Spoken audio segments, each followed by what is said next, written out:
በጌታ የተወደዳችሁ የእግዚአብሔር ልጆች እንደምን አላችሁ?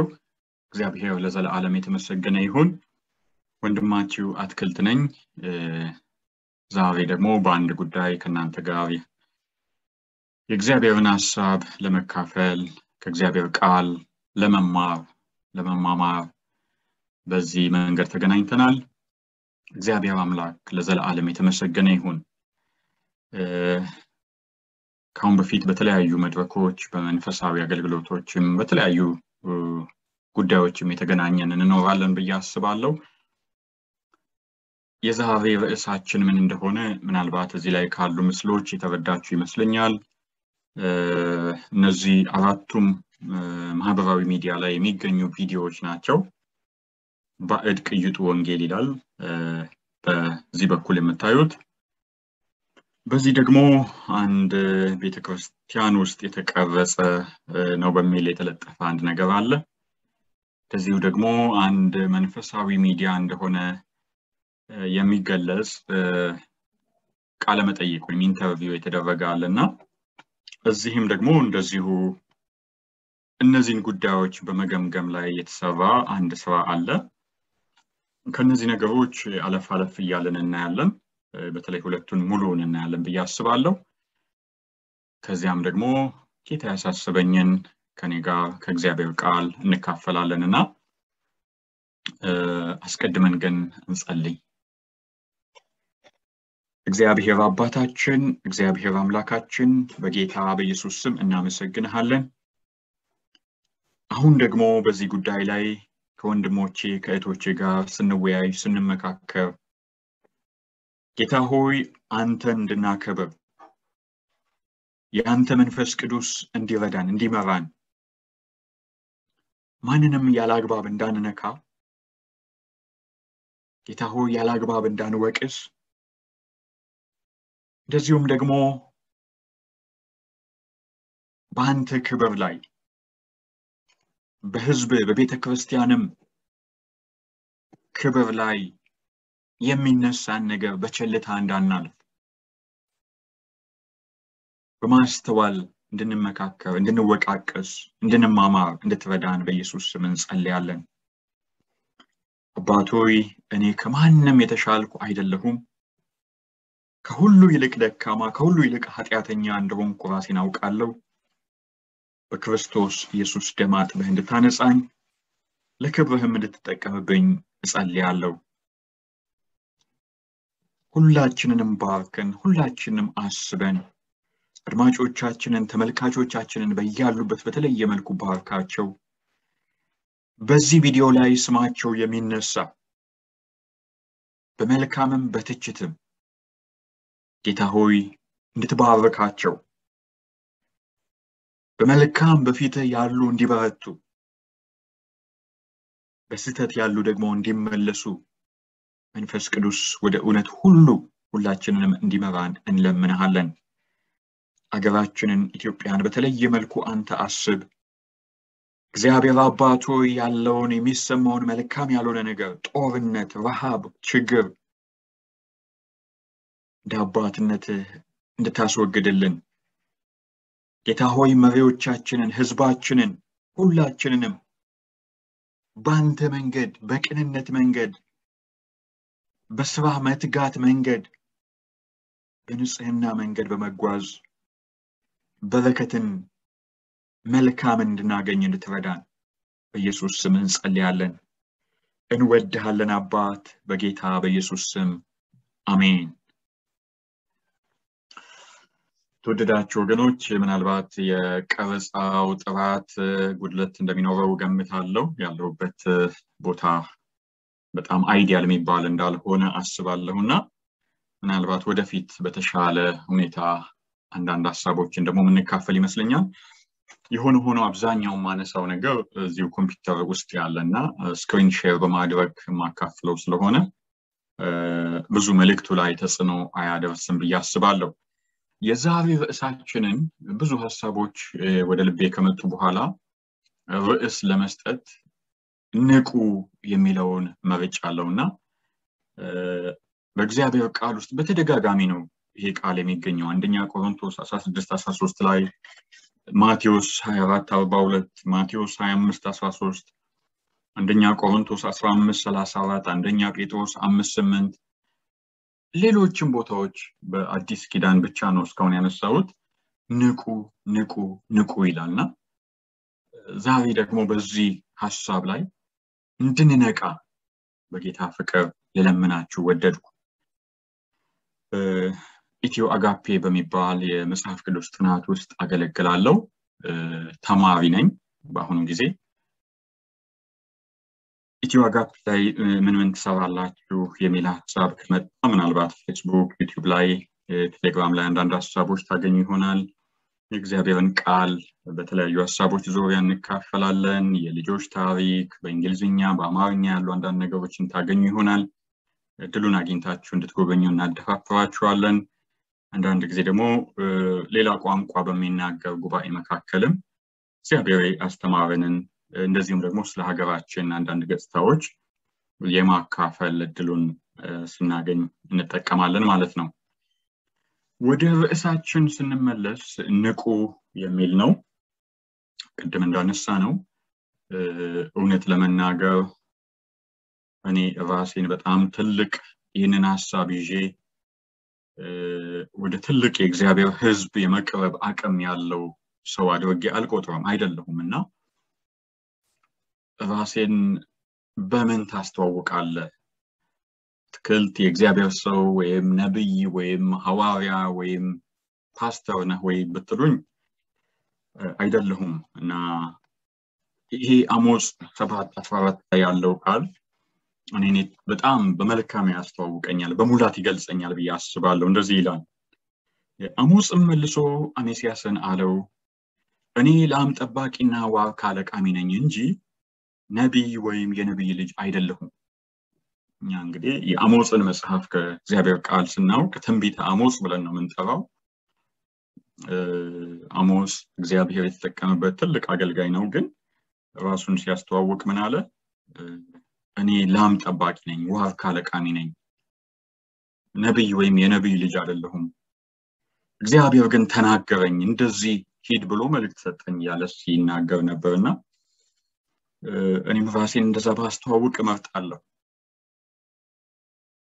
በጣም ከሁላችሁ ማንስ በእድሜ ከአብዛኞቻችሁ ማንስ ነኝ ብዬ አምናለሁ። በእውቀትም በመረዳትም የሆነ ማናችሁም ማታውቁትን ልንገራችሁ ብዬ አልመጣሁምና እንደ አንድ ሰው እንደ አንድ ክርስቲያን ሰው እንደዚሁም እንደ አንድ ኢትዮጵያዊ ዜጋ በሀገራችን እየተካሄዱ ያሉ ነገሮችን በማይበት ጊዜ እንደዚሁም ደግሞ መጽሐፍ ቅዱስን በማጠናበት ጊዜ ወደ ልቤ የመጡ ሐሳቦችን ሸክምን ላካፍላችሁ ፈለኩና የመጀመሪያም ሰው አይደለሁም በዚህ ዙሪያ። ከኔ ቀድሞ ብዙ የሰሩ ሰዎች አሉ። ከነዛ ውስጥ ሁለቱም ብቻ ቀንጨብ አድርጌ ላነሳላችሁ ፈለኩ። ይሄ ባዕድ ቅይጥ ወንጌልና ከኢኤምኤም ወንድም ደስታ ያካፈለውን ሐሳብና እዚህ ላይ ደግሞ የምታዩቸውን እንደ ምሳሌ አድርጌ ነው ያነሳኋቸው። በሀገራችን ያለው መልዕክት መገለጥ ትንቢት ምን ላይ ነው ያለው? በሀገራችን ቤተክርስቲያን የምትባል በተለይም የፕሮቴስታንት ቤተክርስቲያን እኔ ራሴን እዛ ውስጥ ነኝ ብዬ አይደንቲፋይ ማደርግባት ቤተክርስቲያን ምን ደረጃ ላይ ናት ያለችው የሚለውን እንደ ምሳሌ ያነሳልናል ብዬ ስላሰብኩ ነው። እዚህ ላይ ቆም ልበልና እስኪ አንዳንድ ሐሳቦችን ከራሳቸው አይተን እንመለስ። እንግዲህ ኮፒራይት ፈቃድ አልጠየቁም። እግዚአብሔርን ቃል ለመማማር ስለሆነ ይፈቀድልኛል ብዬ ስላሰብኩ ነው። አላቅም ህግ ነክ እውቀቴም በጣም ውስን ነው። ምናልባት ማይፈቀድ ከሆነ ሊነሳም ይችላል ከዩቲዩብ ላይ። ነገር ግን ምንም አይነት የፋይናንሻል ኢምፕሊኬሽን የሌለው ገንዘብ የማይገኝበት የተለየ አጀንዳ የሌለው በእግዚአብሔር ሕዝብ ጋር እግዚአብሔርን ቃል መማማር ስለሆነ የተወሰኑ ሐሳቦችን ከዚህ እንወስዳለን። አድማጭ ተመልካቾቻችንን ግን መምከር እንፈልጋለን፣ ሪኮመንድ ማድረግ እንፈልጋለን። ሙሉ ቪዲዮዎቹን የባዕድ ቅይጥ ወንጌል ወደ 1 ሰዓት ከምናምን ቪዲዮ ነው። ይሄ ደግሞ ወደ 30 ምናምን ደቂቃ ቪዲዮ ነውና እንድታዩአቸው በጌታ ፍቅር እናድማችኋለን። እነዚህን ደግሞ ሙሉዎቹን እዚህ ላይ ስለምናነሳ ችግር የለውም ብዬ አስባለሁ። ወደዚያ እንሂድ እስኪ። ቤተክርስቲያን ታሪክ ከኑፋቄ ጋር አብሮ ጎን ለጎን የሄደ ታሪክ ነው። The three names that you'd want to remember when you're considering the history of the Word of Faith movement. የኬኔታ ገነን how to be led by the Spirit የሚል መጽሐፍ አለ። እነዚህ ሰዎች የኛዎቹ ሐሰተኞች ነቢያትና የስተት አስተማሪዎች ወላጆችና አያቶችና ቅድመ አያቶች ናቸው። ከግንዱ አልፈን ወደ ስሩ ስንሄድ ደግሞ ስሩ ሰይጣን ነው። The core doctrine is that God has promised every Christian to be prosperous materially and physically, depending upon their faith. Physically balatagana, financially balatagana. You better take it. ክርስቶስ የድህነት ዋጋ ከፍሏል። የጌታን የመስቀል ሞት እኛን ከማዳኑ ባነሰ ነገር መለወጥ ትልቅና አደገኛ ስህተት። And Christ came to heal us of our greatest need, which is the forgiveness of sins. ኢየሱስ ክርስቶስ በሽታችንን ሲወስድ እኛ ተፈውሰናል። በሽታ የኢየሱስ ጠላት ነው። በሽታን ስሙን እንኳን መጥራት የለብንም ባዮች ናቸው። ይሄን የሚሉበት ምክንያት ምንድነው ቢባል ሰው መንፈስ ነው ብለው ሲጀምሩ ሰው መንፈስ ነው ብሎ ጀመሩ። The little God's doctrine is ትናንሽ አምላክ ነኝ ይላል አትበሉ፣ ትላልቅ አምላክ ወደሚል ይቀየርልኝ። I'm exactly like God.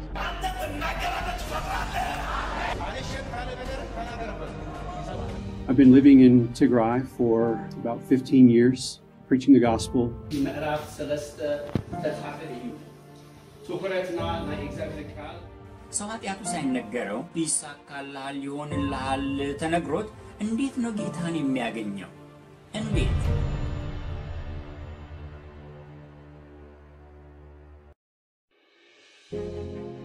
የእውነተኛ የክርስትና እምነት መሰረት መጽሐፍ ቅዱስ ነው።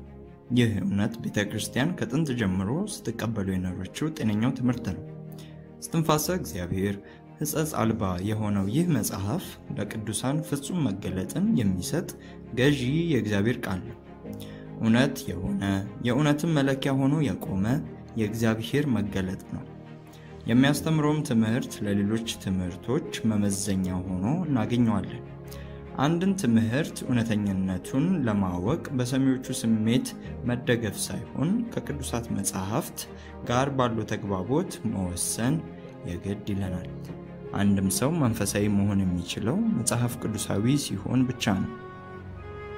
ከጥንት ጀምሮ ቤተክርስቲያን ከቅዱሳት መጽሐፍት ተርቃ ወደ ግለሰቦች እንድትጣበቅ የሚከጅሉ ብዙ የስህተት ትምህርቶች የተነሱ ሲሆኑ ብዙ ጉዳትንም አስከትለዋል። እነዚህ ትምህርቶች የበግ ለምድ በለበሱ ተኩላዎች የተነዙ አስተምህሮቶች ሲሆኑ አማኙንም ሲያደናግሩ የነበሩ ናቸው። የማንኛውም ትምህርት መለኪያ የሆነው መጽሐፍ ቅዱስን የገፉት በአጭር ቀሩ ሲሆኑ ከቃሉ እውነት ጋር የተጣበቁት ሁሉ ከጥፋት አምልጠዋል። በዚህ ዘመን ብዙ ትምህርቶች ከቃሉ ተጻራሪ ሆነው ሲቆሙ ቤተክርስቲያንንም ክፉኛ ቀጽፈው እየወጓት ይገኛል። ከነዚህ ትምህርቶች መካከል በዋነኝነት የሚጠቀሰው የብልጽግና ወንጌል ወይም የቃለ እምነት ወጃ ትምህርት ነው።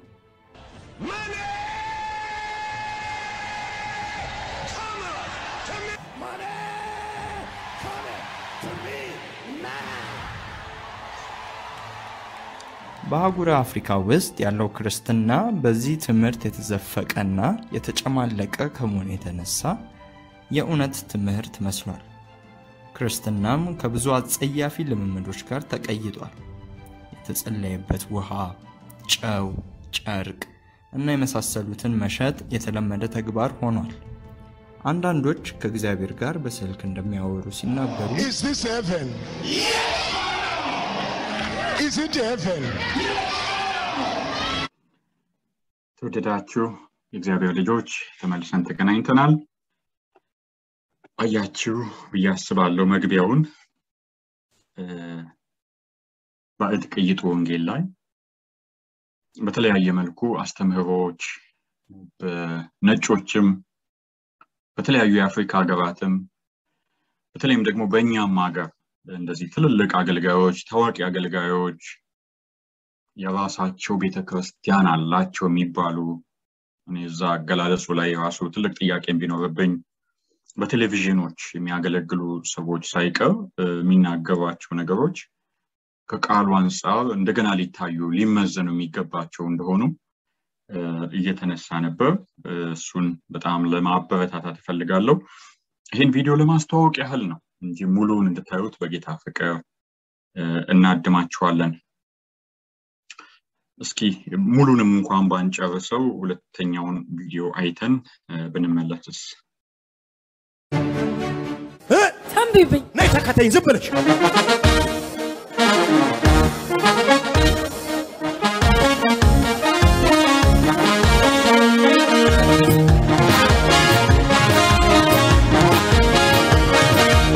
ወገኖች እንደገና ተመልሰን ተገናኝተናል አሁን የጀመርነውን ቪዲዮ እንጨርሰዋለንና ሙሉውን ነው የምናየው ከትንሽ ሐሳብ መለወጥ በኋላ እንግዲህ በእድቅይጡ ወንጌል ላይ እግዚአብሔር ይረዳቸው በጣም የተወደዱ አገልጋዮች በጣም ላመሰግናቸው እግዚአብሔር ይባርካችሁ ልላችሁ ወዳለው ከመጽሐፍ ቅዱስ አንፃር ዛሬ በሀገራችን ያለውን በክርስትና ስም በፕሮቴስታንት እምነት ስም የሚደረገውን አደገኛ በአስተምህሮም በልምምድም በህግም በጣም አደገኛ ሊባል የሚችል ነገርን አሳይተውናል በጣም የገረመኝ ደግሞ ቪዲዮውን ሲጨርሱት የሚሰጡት ሐሳብ ነው ምን ይላሉ ይህንን ቪዲዮ ከመልቀቃችን በፊት ለባለቤቶቹ እንዲደርሳቸው ለማድረግ ጥረት አድርገናል ቢቻል ደግሞ ቪዲዮ እንዳይለቀቅም ማለት ነው የሚስተካከለው ካለ ከተስተካከለ ምንም ያንን ቪዲዮ የመልቀቅ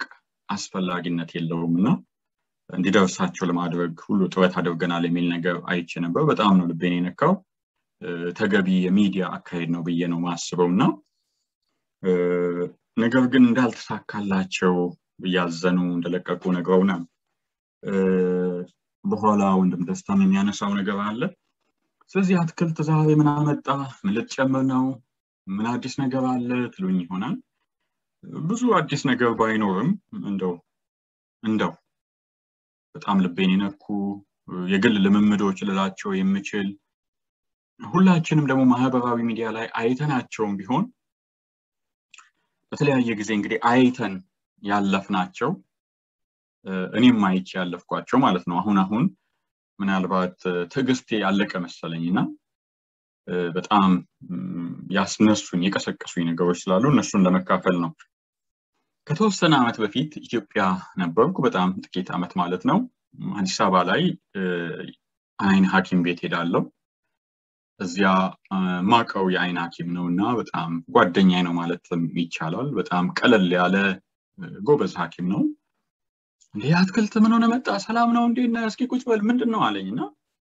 አይ ትንሽ አይኔና ሞይ ነበር አልኩት እንዴ አንተ ቆይ ጴንጤ አይደለህ እንዴ አለኝ አዎ አይኛ ጴንጤ ማከም አቁመናል አለ ትንሽ ሳቁ ስለማቀው ተጫዋች ነው አዎ በፍጹም በቃ ጴንጤ አናክምም አለኝ ምን ነው ዶክተር ስለው እናንተ አይደላችሁ እንዴ በየሚዲያው ዶክተር ጋር መሄድ አያስፈልግም የካንሰር መድኃኒትሽን ጣዩ እያላችሁ ደግሞ ራሳችሁ ልትታከሙት መጣላችሁ ሄዶ ከዚህ አለኝና ያው ልቤ ያዘነም ቢሆን ሊል የፈለገው ነገር ስለገባኝ ተጨማሪ አንዳንድ ሐሳብ ተለዋወጥን ከዚያም ህክምናዬን አደረገልኝ ማለት ነው እየቀለደ ነው ጴንጤ ማከም አላቆሙ ደግሞ አቆመዋል ብላችሁ አይን ሐኪሞች ጋር አንሄድም እንዳትሉ ምን አለኝ ዶክተር ብዙ ልምዶቹን አነሳለኝና በቅርብ አንዲት ወጣት ሴት የአይን ህመም ኖሯት መጣች አለና የአይን ህመሟ በጣም አድቫንስ አርጓል ወይም ትልቅኛው ደረጃ ላይ ደርሷል ምን ነው እህት ግን እስከዚህ ቆየሽ እስካሁን አልታከምሽም አልኳት አለና አይ ህክምና ጀምሬ ነበር መቼ ምናልባት ወደ 5 አመት ገደማ በፊት ያኔ ደግሞ ያ የአይን ህመም በጣም አነስተኛ ደረጃ ላይ በቀላሉ ሊታከም በሚችል ደረጃ ላይ የነበረ ነውና ታዲያ ያኔ ሐኪሞች ምን አሉሽ? እንዴት አደረግሽው? ሐኪሞች እንደዚህ ያሉኝ እንደዚህ አይነት ህክምና አድርጊ በቀላሉ ይጠፋል ብለውኝ ነበር። ታዲያ እንዴት ሆነ ቀጥሎ? ቀጥሎ አንድ ቦታ እንደዚህ የጸሎት ሰው ጋር ሄድኩ። አይንሽ ተፈውሷል ተባልኩ። ተውኩት። አልፎ ህመምም ቢኖር ተውኩት። አሁን በቃ በጣም ከአቅም በላይ ሲሆን የመጣሁት። እንግዲህ አስቡት የዛሬ 5 ዓመት በጣም በቀላል ህክምና የሚድን አይን አሁን በጣም ከባድ ህክምና የሚያስፈልገው ብቻ አይደለም በከባድ ህክምናም ታክሞ ምናልባት የማይድን ደረጃ ላይ ደርሶ ነውና በጣም አዘንኩ አለ። የሚያሳዝንም ነው እውነት ለመናገር። ስለዚህ የተወደዳችሁ ወገኖች ምን ላይ ነው ያለነው? ቤተክርስቲያኖቻችን ምን ላይ ናቸው? በክርስትና ስም፣ በፈውስ ስም፣ በትንቢት ስም፣ በጸሎት ስም ነገሮች ያሉበት ደረጃ ምን ይመስላል? ስለዚህ መነጋገር በደንብ መማማር ያለብን መወቃቀስ ያለብን ደረጃ ላይ እንደደረስን ይታየኛልና ያ ሐኪም ጓደኛዬ ሲቀጥል ምን አለ? እንደዚሁ ደግሞ አንድ የማህፀን ጓደኛ ሐኪም አለኝ አለ። ይሄ የማህፀን ሐኪም ጓደኛዬ አንዲት ሴት ከባሏ ጋር ለህክምና እኔ ጋር መጣች አለ። እሺ እና እቺ ሴት ያው ነፍሰ ጡር ናት። ህክምና ክትትል ለማድረግ ነው የመጣችው። ህክምና ክትትሏን አደረገች። በጥሩ ሁኔታ ላይ ነው ያለሽው፣ ቀጥይ፣ በዚህ ጊዜ ደግሞ ተመልሰሽ ትመጫለሽ ብዬ ሸኘኋት አለና ከሸኘኋት በኋላ አጠገቤ የነበሩ ነርሶች የሚያግዙኝ ሰዎች ዶክተር ግን አወቃት አይደል? እሷንም ሸኝቶ የመጣውንም ከሌን አወቀው አይደል አሉኝ አለ። እሷንም አላወቅኳትም፣ ባለቤቷንም ልብ ብዬ አላየሁም። ምንድነው ስላቸው እከሌ እኮ ይባላል። አንድ በጣም ትልቅ እንደዚህ በፈውስ በትንቢት በተለያዩ ነገሮች በጣም ትልቅ ስም ጠርተው ኢትዮጵያ ውስጥ እከሌ እኮ ነው፣ እከሌት እኮ ባለቤቱን እኮ ይዞ የመጣው እከሌ ነው ሲሉኝ ኦኬ ነው እንዴ እኔ አላቅም ብዬ በዛ ተለያየናልና ለማለት የተፈለገው የተወደዳችሁ ወገኖች የነዚህ አገልጋዮች ባለቤቶች ህክምና ክትትል ማድረግ የለባቸውም አይደለም፣ ማድረግ አለባቸው። ህክምና ተቋም ውስጥ መውለድ አለባቸው። ልጆች ማስከተብ ማንኛውንም የጤና አገልግሎት ማግኘት አለባቸው። ነገር ግን እኔ ለባለቤቴ እንደዚህ የምጠነቀቅ ከሆነ ለምንድነው የሌላው ቤተሰብ ወይም የሌላው ሚስት ወይም የሌላው ባል የሌላው ልጅ አባት ህክምና እንዳያገኝ ወይም ደግሞ ሐኪም ቤት መሄድ እስኪሳቀቅ ድረስ አይነት አስተምሮ ምናስተምረው? ለምን?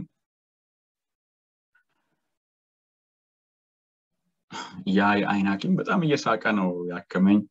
እንግዲህ አትክልት ጉዳይ ነው እኔ እንደሆነ አከመኛለሁ። ካም በኋላ ቤተክርስቲያን ሄዳለሁ ብትል አገለግላለሁ ብለ መድረክ ብትወጣ ጉድክ ነው።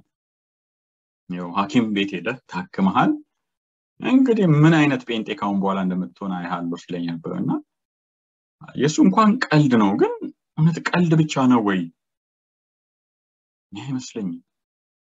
አይመስለኝም።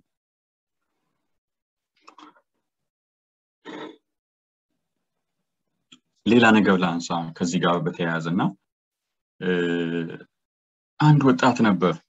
እሱንም ከተወሰኑ ዓመታት በፊት አውቀዋለሁ፣ ምናልባት 15 ዓመታት በፊትና ይሄ ወጣት እንደዚሁ አንዲት ወጣት እንግዲህ በአንድ የእድሜ ክልል ላለን የሆነ ነገር ይነግራታል። ምን ይላታል? ጌታ እንዲህ ብሎሻል ይላታልና እኔ ትንሽ ግራ ገባኝ። ያልተለመደ ልምምድ ነው ብዙ ጊዜ ቢያንስ በኔ ሰርክልና አንድ ጊዜ ወንድሜ አልኩት። አቤት አለ። እህት ከሊትን እንደዚህ ብለሃታል፣ ጌታ እንዲህ ብሎሻል ብለሃታል፣ እውነት ነው አለ አልኩት። አዎ አለ ብያታለሁ አለ። ከዛ ትንሽ ግራ ገባኝና እንዴት ነው ግን አንተን ጌታ የተናገረ እንዴት እንደዚህ አልካት ስለው ያለኝ ምን ነበር የመጽሐፍ ቅዱስ ጥቅስ ሰጠኝ ማለት ነው ኢሳይያስ ምዕራፍ 44 ቁጥር 26 እና አብረን ስናነብ ምን ይላል ኢሳይያስ 44 26 የባሪያዬን ቃል አጸናለሁ የመልእክተኛዬንም ምክር እፈጽማለሁ ነገሩ ሲገባኝ ከቀድሞ የበለጠ ነበር ያመመኝ ምን ማለት ነው እንግዲህ አንድ ጉባኤ ላይ አንድ ነብይ እጁን ጭኖ ጸልዮበታል ስለዚህ ከዛ ቀን ጀምሮ ያ ወንድሜ ስሙ ለማ ከሆነ ነብይ ለማ ሆኗል ማለት ነው ይቅርታ ለማ በሚል ስም መጠሩ አንድ ስም በምሳሌነት ለማንሳት ፈልጌ ነው የነብዩ ስም እንደዛ አይደለም ወይም ነብይ ነኝ ያለው ልጅ ስም ስለዚህ ወንድም ወይ ታፈሰም ከሆነ ነብይ ታፈሰ ሆኗል እና እግዚአብሔር በህልም ወይም በራእይ ወይም በሆነ መልኩ ሊገለጥለት አያስፈልግም ማለት ነው ኢሳይያስ 44:26 ላይ ባለው ጥቅስ መሰረት ምንድነው ነብይ ለማ ወይም ታፈሰ ይሄድና እህት ከሊትን እንዲህ ያርጊላታል እንዲህ ሆነሻል እንዲህ ተብለሻል እንዲህ አታርጊላታል እሱ ያላት ነገር ባይፈጸም እንኳን ነብዩ አይጠየቅም ማለት ነው ማን ነው የሚጠየቅ እንግዲህ አውዱ ገብቷችሁ እንደሆነ ያለው ነገር እንኳን ባይሆን ተጠያቂው እግዚአብሔር ነው ለምን የነቢያትን ቃል የባሪያዬን ቃል የመልእክተኛዬን ቃል እፈጽማለሁ ብሏል ካልፈጸመ ተጠያቂው እሱ ነው ምን አይነት የአስተምህሮ ወይም የቴዎሎጂ ክራይሲስ ዶክትሪናል ክራይሲስ ላይ ወይም አደጋ ላይ እንዳለ በጣም የሚዘገንን ነው ኢሳይያስ 44:26 እውነተኛ የእግዚአብሔር ቃል ነው ወይስ አይደለም በትክክል ነው እግዚአብሔር የባሪያዬን ቃል አጸናለሁ ብሏል ወይ ብሏል ግን የእግዚአብሔር ባሪያዎች እነ ኢሳይያስ እነ ኤርምያስ ሌሎቹም እነ ጳውሎስ ሲናገሩ የነበሩት እንደዚህ ነው የእግዚአብሔር ባሪያ ነኝ ብለው የመሰላቸው ነው ሲሉ የነበሩት ወይስ እግዚአብሔር የተናገራቸው ነው ሲናገሩ የነበሩት እግዚአብሔር እኮ የባሪያዬን ቃል አጸናለሁ ሲል ባጭሩ የራሴን ቃል አጸናለሁ እያለ ነው ምክንያቱም የእግዚአብሔር ባሪያዎች ከእግዚአብሔር ሳይሰሙ አይናገሩም በጣም ያዘንኩበት ከዛ ወንድምም ጋር ሐሳብ የተለዋወጥንበት ጊዜ ነበር የተወደዳችሁ ወገኖች እንደ እግዚአብሔር ቃል እንደ መጽሐፍ ቅዱስ እምነታችንን በእምነት ስምም በመጽሐፍ ቅዱስ ስምም እየተደረጉ ያሉ ከመጽሐፍ ቅዱስ ጋር የማይገናኙ ምንም አይነት የእምነት መሰረት የሌላቸው ነገሮች በደንብ ለይተን ልናውቅ ያስፈልጋል እንደ እግዚአብሔር ቃልም ልንቃወማቸው ፊት ለፊት ልንጋፈጣቸው ያስፈልጋል የሚል ሐሳብ ለማካፈል ነው እንግዲህ ብዙዎች አይታችኋል ብዬ አስባለሁና ቅድምም በአንደኛው ቪዲዮ ላይ የዚያን ወንድም ምስል ያዩ ይመስለኛል በዚህ ጥናት እንኳን ስንጀምርና አንድ እንደዚሁ ነብይ ተብሎ የሚጠቀስ ወይም ሐዋርያ የሚባል ሰው ሚዲያ ላይ ቀረበ ብዙዎች አይታችኋል ብዬ ገምታለሁ ይስቃል በቃ ይዝናናል ምንም የተፈጠረ አይደለም እንዴት ነው ብቻ አገልግሎት ምናምን ሲባል ምን አለ አንዳንዴ እኮ በመወቀታ ማናደርገው ነገር እኮ የለም ማለት እሺ እስኪ ገጠመኝ ካለ አንዷ እህት የሆነች ዘመዷ ወይም እህቷ ይበል አላስታውስምና እናቷ ታመው ነበርና እንግዲህ በደንብ እንትን ካላልኩ ታገኙታላችሁ ያስባለሁ በዛ ዙሪያ ከፈለጋችሁ ይገኛል ሙሉ መልእክቱን ቃል በቃል ካላልኩት ማለት ነው መጣች እኔጋ የሰራዊት ጌታ እግዚአብሔር እንዲልሻል እህትሽ ተፈውሳለች ብያት ደስ ብሏት አሜን ብላ ሄደች እህቷ ለካ ሞታለች ተወደዳችሁ ወገኖች እኔ እንደዛ አይነት ነገር ቢገጥመኝ አገልግሎቴን አቆማለሁ በቃ የመጨረሻ በመጃ በራሴ ላይ ወስዳለሁ ኦኬ አገልግሎቴን ደግሞ በኋላ አቆም እንግዲህ ምን አይነት ነብይ ነኝ ብዬ እንደምቀጥል ባላቅም ምን አይነት አገልግሎት ነው ብዬ እንደምቀጥል ባላቅም ግን አገልግሎቴን እንኳን ብቀጥል ይሄንን ገጠመኝ ስናገር አንገቴን አቀርቅሬ ፊቴ በእንባ እየታጠበ እንደምናገር አምናለሁ ገምታለሁ ወንድማችን ግን ካካካካ ያለ እየተዝናና ጠያቂ ጋዜጠኛ ነኝ ብሎም አብሮ የተቀመጠው የሚገርም ነው እያለው እየሳቀ ያንን ቃለ መጠይቅ ጨረሱና ምን ላይ ነን ወገኖች ምን ላይ ነን ይሄ ለኔ ስድብ ነው እግዚአብሔርንም መሳደብ ብላስፌሚ የሚባለው ነው እኔንም ደግሞ በግል መሳደብ ነው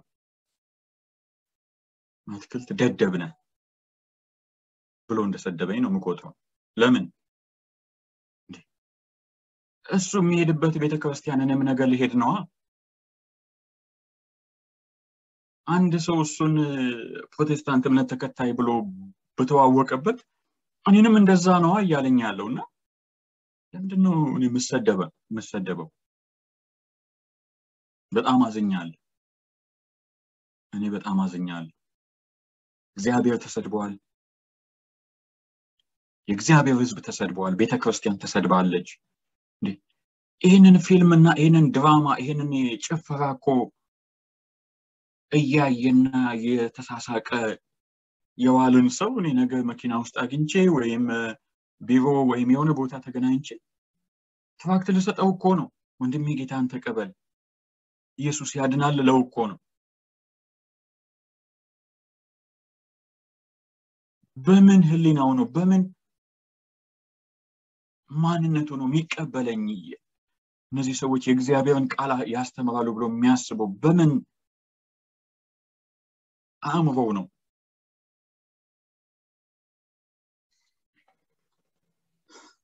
እስኪ እንቀጥል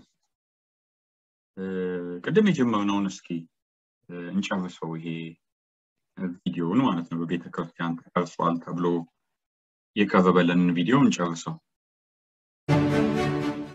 ተንብይብኝ ነይ ተከተኝ ዝም ብለሽ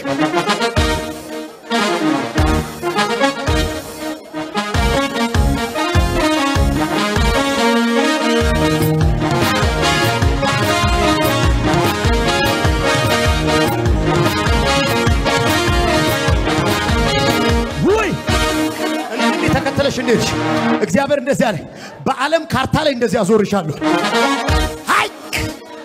ሃይካተስ አንቺ ብዙ አገልግሎትሽ እዚህ ሀገር አይደለም የሚሆነው እውነት ነው አረብ ሀገራትን ይለኛል ጌታ እውነት ነው አሳልፈ ሰጠውሻል በቅርብ ጊዜ በሩን ከፈትኩታል ትገሰግሽበታለሽ ብዙ ሰዎች ካጋንንት ስራት ነፃ ሲወጡ ሲፈወሱ አሉ ተንብይ ገና ነው ለተንብይ ስሚ አበሻር ለማማው አረቦቹን ከዘንዶ ስራት ነፃ አስተውጫቸዋል አገልግዬ ነው መጣሁት አረቦቹን አገልግዬ ሰዎች ነፃ ወጥቶ ነው የመጣው መቼ ነው የመጣው ከ4 ወር በፊት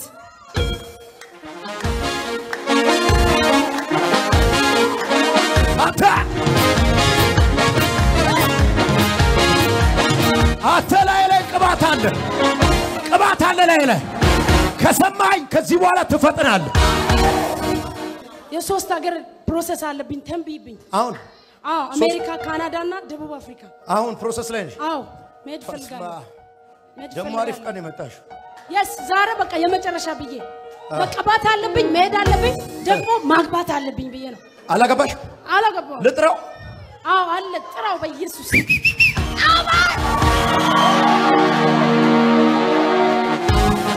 ደግሞ ታውቃለህ እኔ ባል ስጠራ ዝም ብሎ አይደለም የምጠራው ቦይዝን ነው የምጠራው አዛ እውነት ነው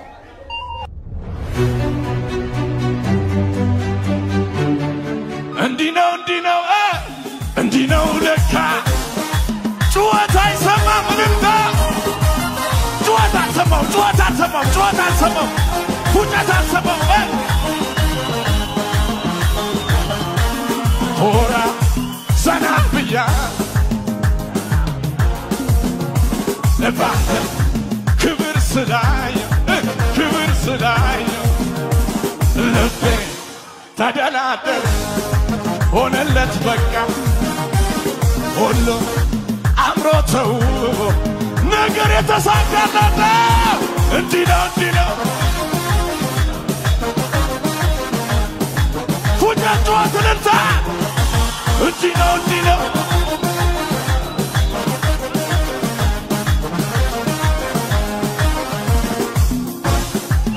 ላይ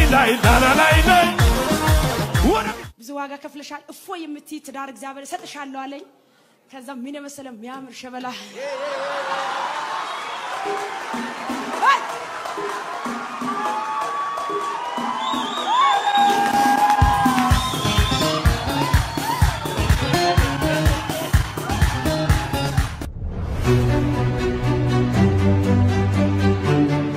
ልናገርብሽ ጃሳ አይቆይም ምን የምናገረው ደግሞ እንደ አብርሃም 25 ዓመት አጠብቀው አሜን የእግዚአብሔር ስም እኔ በጣም እኮ ነው የምወድ እኔ ራሴ እግዚአብሔር ከዚህ ቀን በኋላ ቀይሯል አሜን ፍጥነት ጨምሯል አሜን ታስታውሳለህ እዛ የጸለይክልኝ ጊዜ ቤቴል የጸለይክልኝ ጊዜ ቤቴል ትመጪ ነበር እኔ ለኔ ጸለይልኛል እሺ ዛሬ ዘዳግም ነው መምራም ማበራደራሽ ጀምሪና እግዚአብሔር አነጋጋሪ ነብይ ያርግሻል ብለኸኝ ከክፍለ ሀገር በዝም ብዬ ነበር የመጣሁት እሺ ከዛ አንተ ተናገርክ መምራም ማበራደራሽ ጀመርክ ከዛ በኋላ እግዚአብሔር አጥለቀለቀኝ ዱባይ ሀገር እርኩ ኤርትራ እርኩ እግዚአብሔር ታምር አረገ ከዚህ ቀን በኋላ ለንጌታ ዛሬ ደግሞ በቃ እንድትለቀኝ ባለም እንድትለቀኝ አው ሸበላ ባል ማግባት ፈልጌ አቴካ አያ አጀላሳ አላተ ተሳተ ታራተ ሸበላው ነው በጌታ በኢየሱስ ነው በኢየሱስ ቅባት አለ ላይ አሜን ካሞን እንደማርቻለሁ ኢየሱስ ጠርቻለሁ መጥቷል ምን አይነት እሳት ነች በኢየሱስም ጠራውት አሜን በደስታ ትኖሪያለሽ አሜን በልምላሜ ታገለግያለሽ ሰጅ በኢየሱስ ጉድ አልክራስ ብሬሳ ኮስ አንተ ላይ በረከት አለ ስለዚህ ነው ሚሊነር መሆን ፈልጋለሁ ብዙ ፕሮጀክቶች አሉብኝ ብዙ መርዳት ፈልጋለሁ እየሰጠው ማገልገል ፈልጋለሁ በኢየሱስ ስም አሁን ይሆንብኛል ስሚኝ ተዘጋጅ እሺ ተዘጋጅ እሺ እንዲህ ዘርግጆች አልቋል የሚል ጽሁፍ ከታች እንደ ማሽን እንዲህ ሲመጣ አዩ ብዙ ዋጋ ከፍለሻል ብዙ ቸግሮሻል ብዙ ርቦሻል ተገፍተሻል አሁን ግን አለኝ ጌታ አልቋል አሜን በቃኝ ብዬዋለሁ አልቋል ያው ጌታ አሜን አባ ታርፊያለሽ አሜን አንዳንዴ መተንበይ አለ ማስተንበይ ደግሞ አለ yes አስተንበይ እኔ አሁን ተነበያለሁ እሷ በእረፍት የምታገለግልበትን ትዳር ያልኩ ነው በኢየሱስም ጠርቻለሁ ሂጂ በእረፍት ሂጂ ሪሊዝ አድርጊሻል አለቀ የግድ ነብይ ሄኖክ ጋር መሄድ አለብኝ አባቴ ጋልኩኝ ተንበርክኬ ሚራክል ሃፕን ጌታዊ ይሄ የተአምራት ገንዘብ ይለቀቅ ብዬ ጸልዬ መጣሁ ከዛ ሲመጣ የእግዚአብሔር ሰው እግዚአብሔር እንዲህ ይለኛል አለኝ ለቤተ ክርስቲያን ግማሽ ሚኔል ታስታውሳለህ 1 ሚኔል ትሰጫለሽ በጣም ባለጠጋ ነሽ ትባረካለሽ ስለኝ ሰይጣን ደግሞ እኮ ምንም የለሽም ስለኝ አለኝ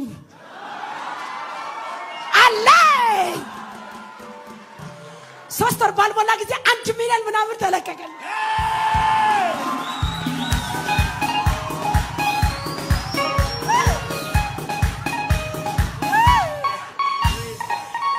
ያቤ እንደተናገረው አድርጎልኛል ምድር ይስማ ሰማይ ይስማ I love you so much love yeah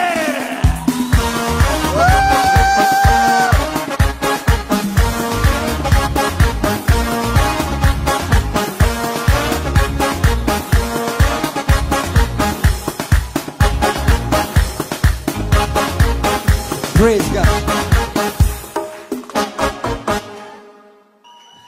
ምድር ይስማ ሰማይ ይስማ I love you too.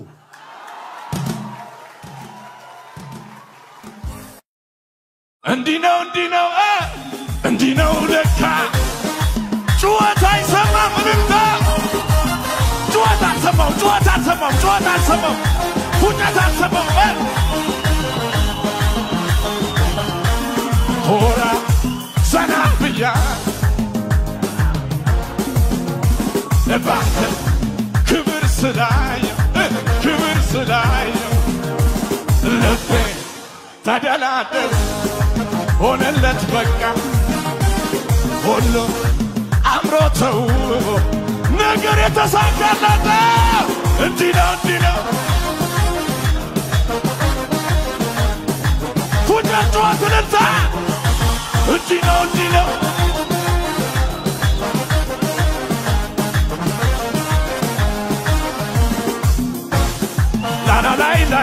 ላይ ወረቢ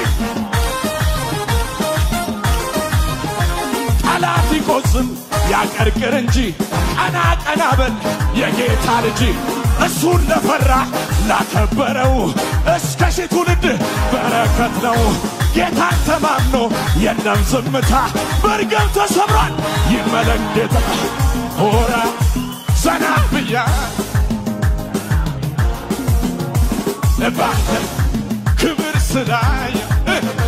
ስላየው ልቤ ተደላደል ሆነለት በቃ ሁሉ አምሮ ተውቦ ነገር የተሳካለት እንዲህ ነው ፉጨት ጩኸት እልልታ እንዲህ ነው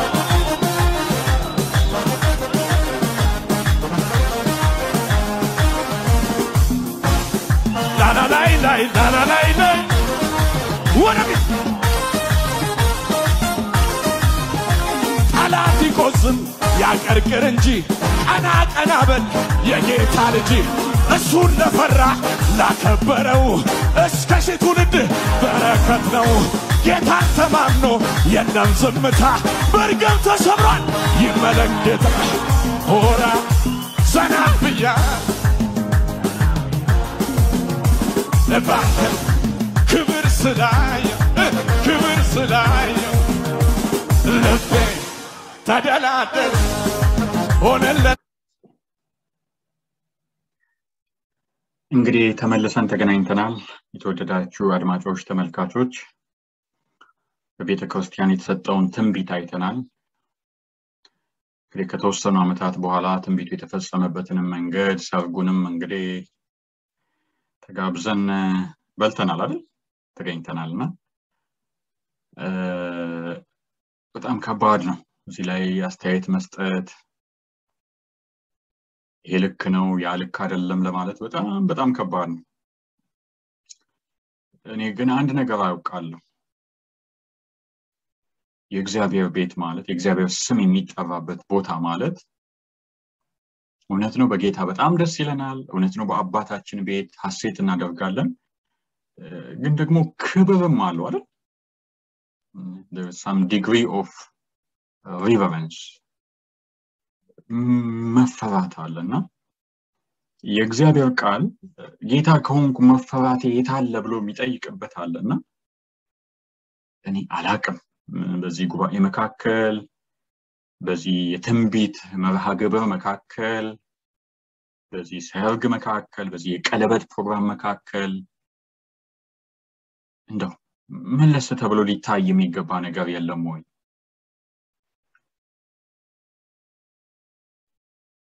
እንግዲህ በጣም እየከበደኝ ነው ይሄንን የምናገረውና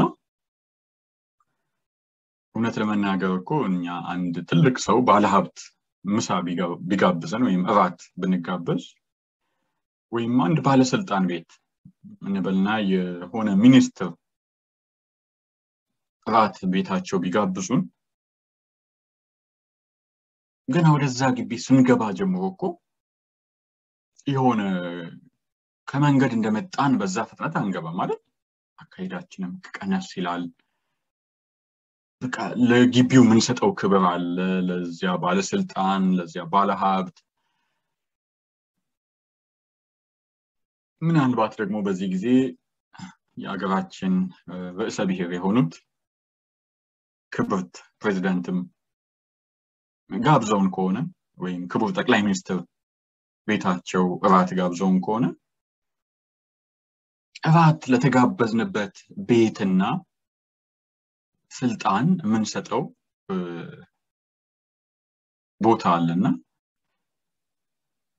እኔ ለምን አጨበጨቡ ለምን አሸበሸቡ ለምን ከበሮ ለምን የሚል የለኝም በፍጹም የለኝምና እኔ በግሌም እነዚህን መጽሐፍ ቅዱሳዊ በሆነ መልኩ የምጠቀምባቸው የአምልኮ መጽሐፍ ቅዱሳዊ አግባቦች ናቸው ግን እውነት አሁን ያየነውን ነገር በቃ እግዚአብሔር ይመስገን እንኳን ጌታ ረዳቸው ብለን እንለፍ ወይስ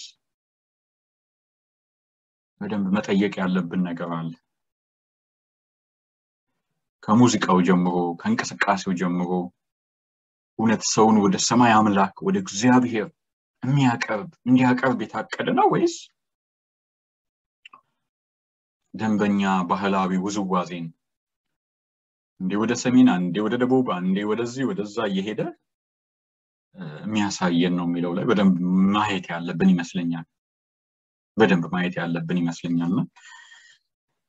ከቀለበት ፕሮግራሙ ስንነሳ እህቴ ስላገባች ወንድሜ ባለቤቷ ስላገባ በጣም ደስ ይለኛል እኔም አግብቻለሁ እግዚአብሔር ይመስገንና የሰርጋችንን ጊዜ በመልካም ነው ማስታወሰውና ሁሉም ሰው መልካም የሆነ የትዳር ልምምድ እንዲኖረው እመኛለሁ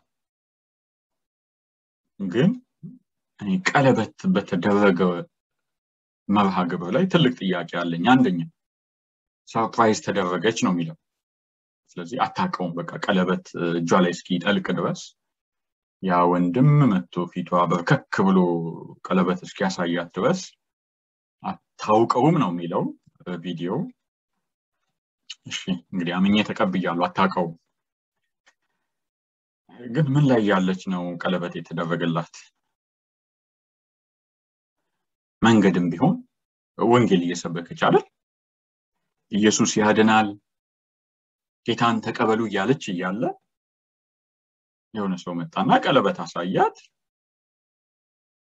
ስብከቷ ቆመ አለቀሰች ቀለበቱን ተቀበለች ቀለበቱ መርሃ ግብር ተከናወነ ማለት ነውና ለምን ቢያልቅስ ስብከቱ ቢያልቅ እኔ አገልግላ ስትመለስ ቢባል በቃ በጣም ደስ ብሎኝ ይቀበለዋል ለእግዚአብሔር ቤት ክብር ስላለኝ ነው እኔ በግሌ የእግዚአብሔርም ቃል ስለሚያዝ ነው ህዝባችንም እንደ አገር ለፈጣሪ በጣም ትልቅ አክብሮት ያለው ህዝብ እንደሆነ ነው ማውቀውና የእግዚአብሔር ቤት ማለት የአምልኮ ቤት ማለት በጣም የከበረ ነገር ነው ብዙ ያላገቡ ወጣቶች የኢትዮጵያ የፓርላማ አባል ሆነው እንደሚያውቁ አምናለሁ በእርግጥ ብዙዎቹ ጠና ያሉ ሰዎች ባለትዳሮችም እንደሚሆኑ ባውቅ ግን አንድም ያላገባች ወጣት በኢትዮጵያ ውስጥ ፓርላማ ገብተው አያውቁም ብዬ አልገምትም ምሳሌ ማነሳው የለኝም ግን አንድ እርግጠኛው የምነግራችሁ ነገር ፓርላማው አመታዊ ጉባኤውን እያደረገ ያለ የፓርላማ አባል የተከበሩ ወይዘሪት ከሌ የአካባቢያቸውን ህዝብ መልዕክት ወይም ደግሞ ብሶት ወይም ደግሞ ደስታ ለፓርላማው ያቀርቡ ያለ አንድ ቀለበት የያዘ ወጣት መጥቶ ሰርፕራይዝ አደረጋቸው የሚል ዜና ግን ሰምቼ አላውቅም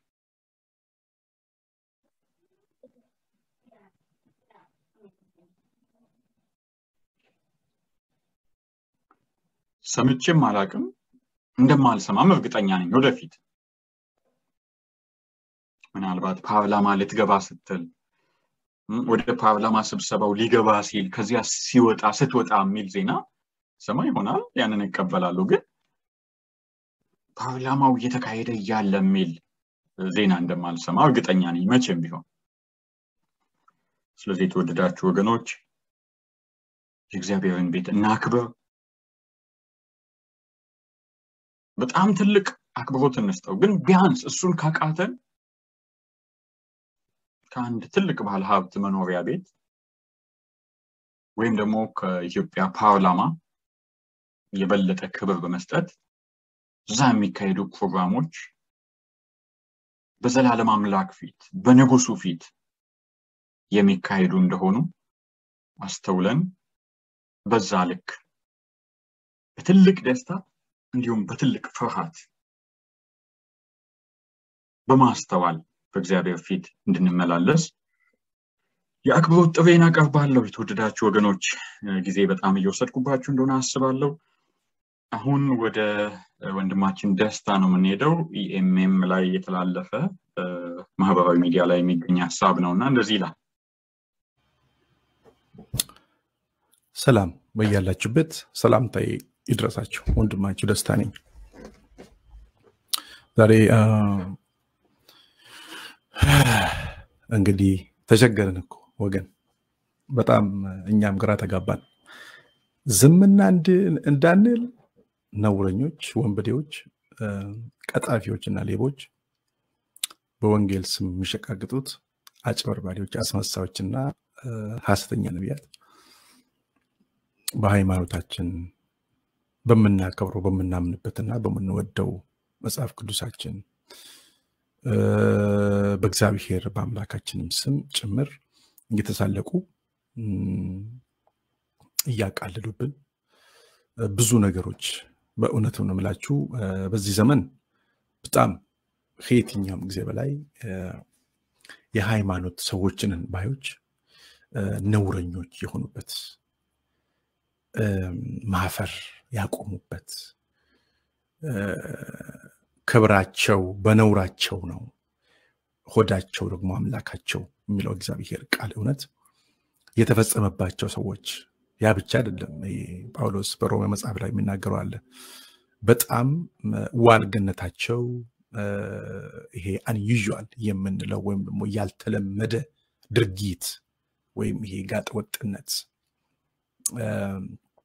ምንም መገራት ያለመቻል ይነው በቃ ኃጢአትን እንደ ካባ አግጠው መልበስ፣ ነውረኛነትን እንደ ጌጥ ልብስ በአደባባይ ለብሶ መዞር መሄድ፣ ይሄ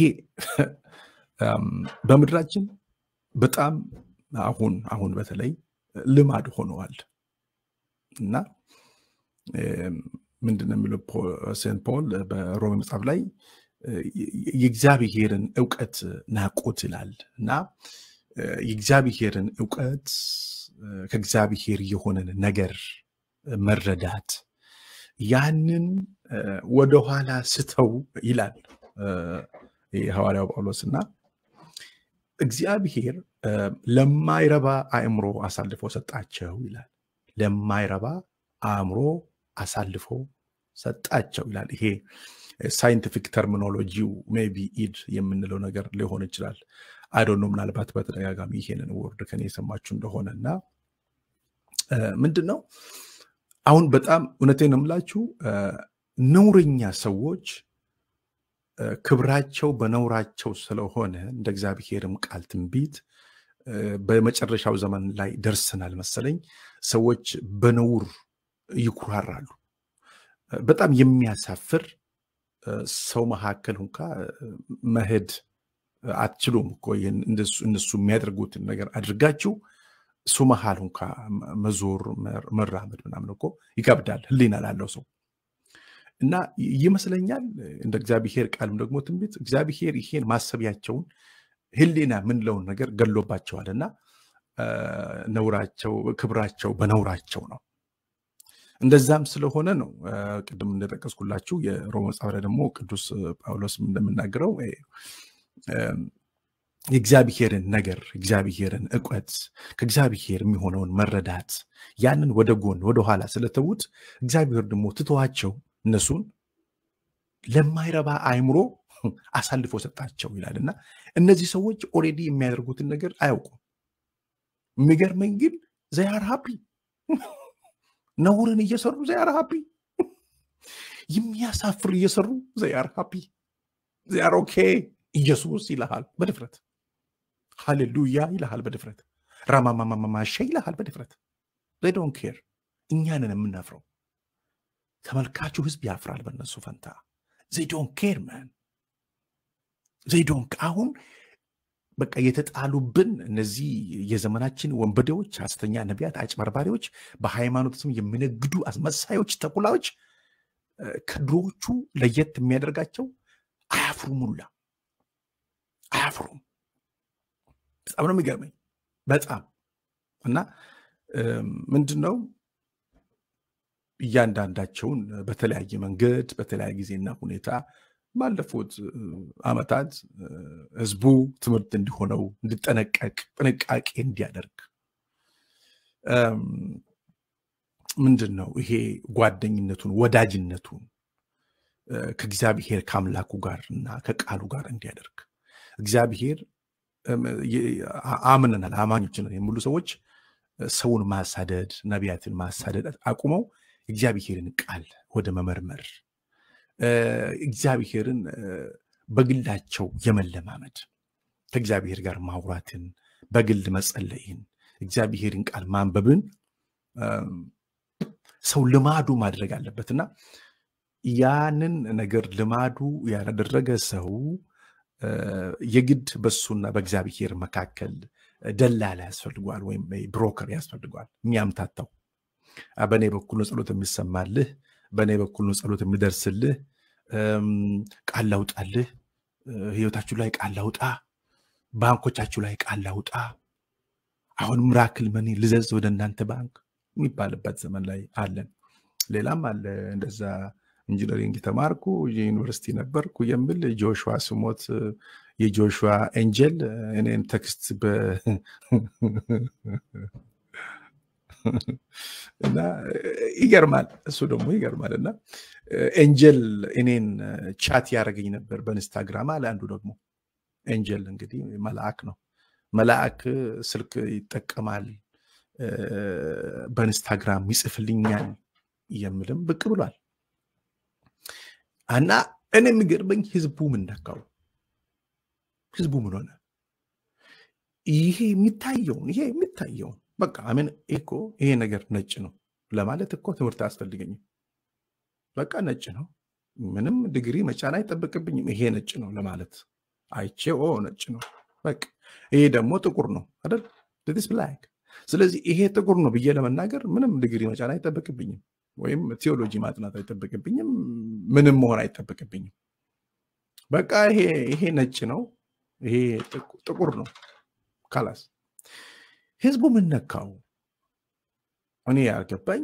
ምንድነው እውነትም እግዚአብሔር እኛንም ለማይረባ አእምሮ አሳልፎ ሰጥቶናል እንዴ እያየነው የማናየው ለምንድነው አይናችን ፊት ነውርን እየሰሩ ዝም የምንላቸው ምንታገሳቸው ስትልም አሁንም በቃ እነሱን ለመደገፍ እነሱ ጋር ለመሄድ ከነሱ ለመስማት እነሱን የኛ ጸላዮች ለማድረግ ፕሮፌት ብለን ለመጥራት የማናፍረው ለምንድነው what's wrong with the people I mean እኔ እነሱ አይገርሙኝም በቃ they are businessmen እነሱ የቢዝነስ ሰዎች ናቸው ቢዝነሳቸው ይሰራሉ መተዳደሪያቸው ነው ገቢ የሚያመነጩበት መንገድ ነው they are literally they are making life out of it and they are making money but ምንድነን እኛ ምኖች ነው የምንባለው ጅሎች I don't know ብቻ እኔ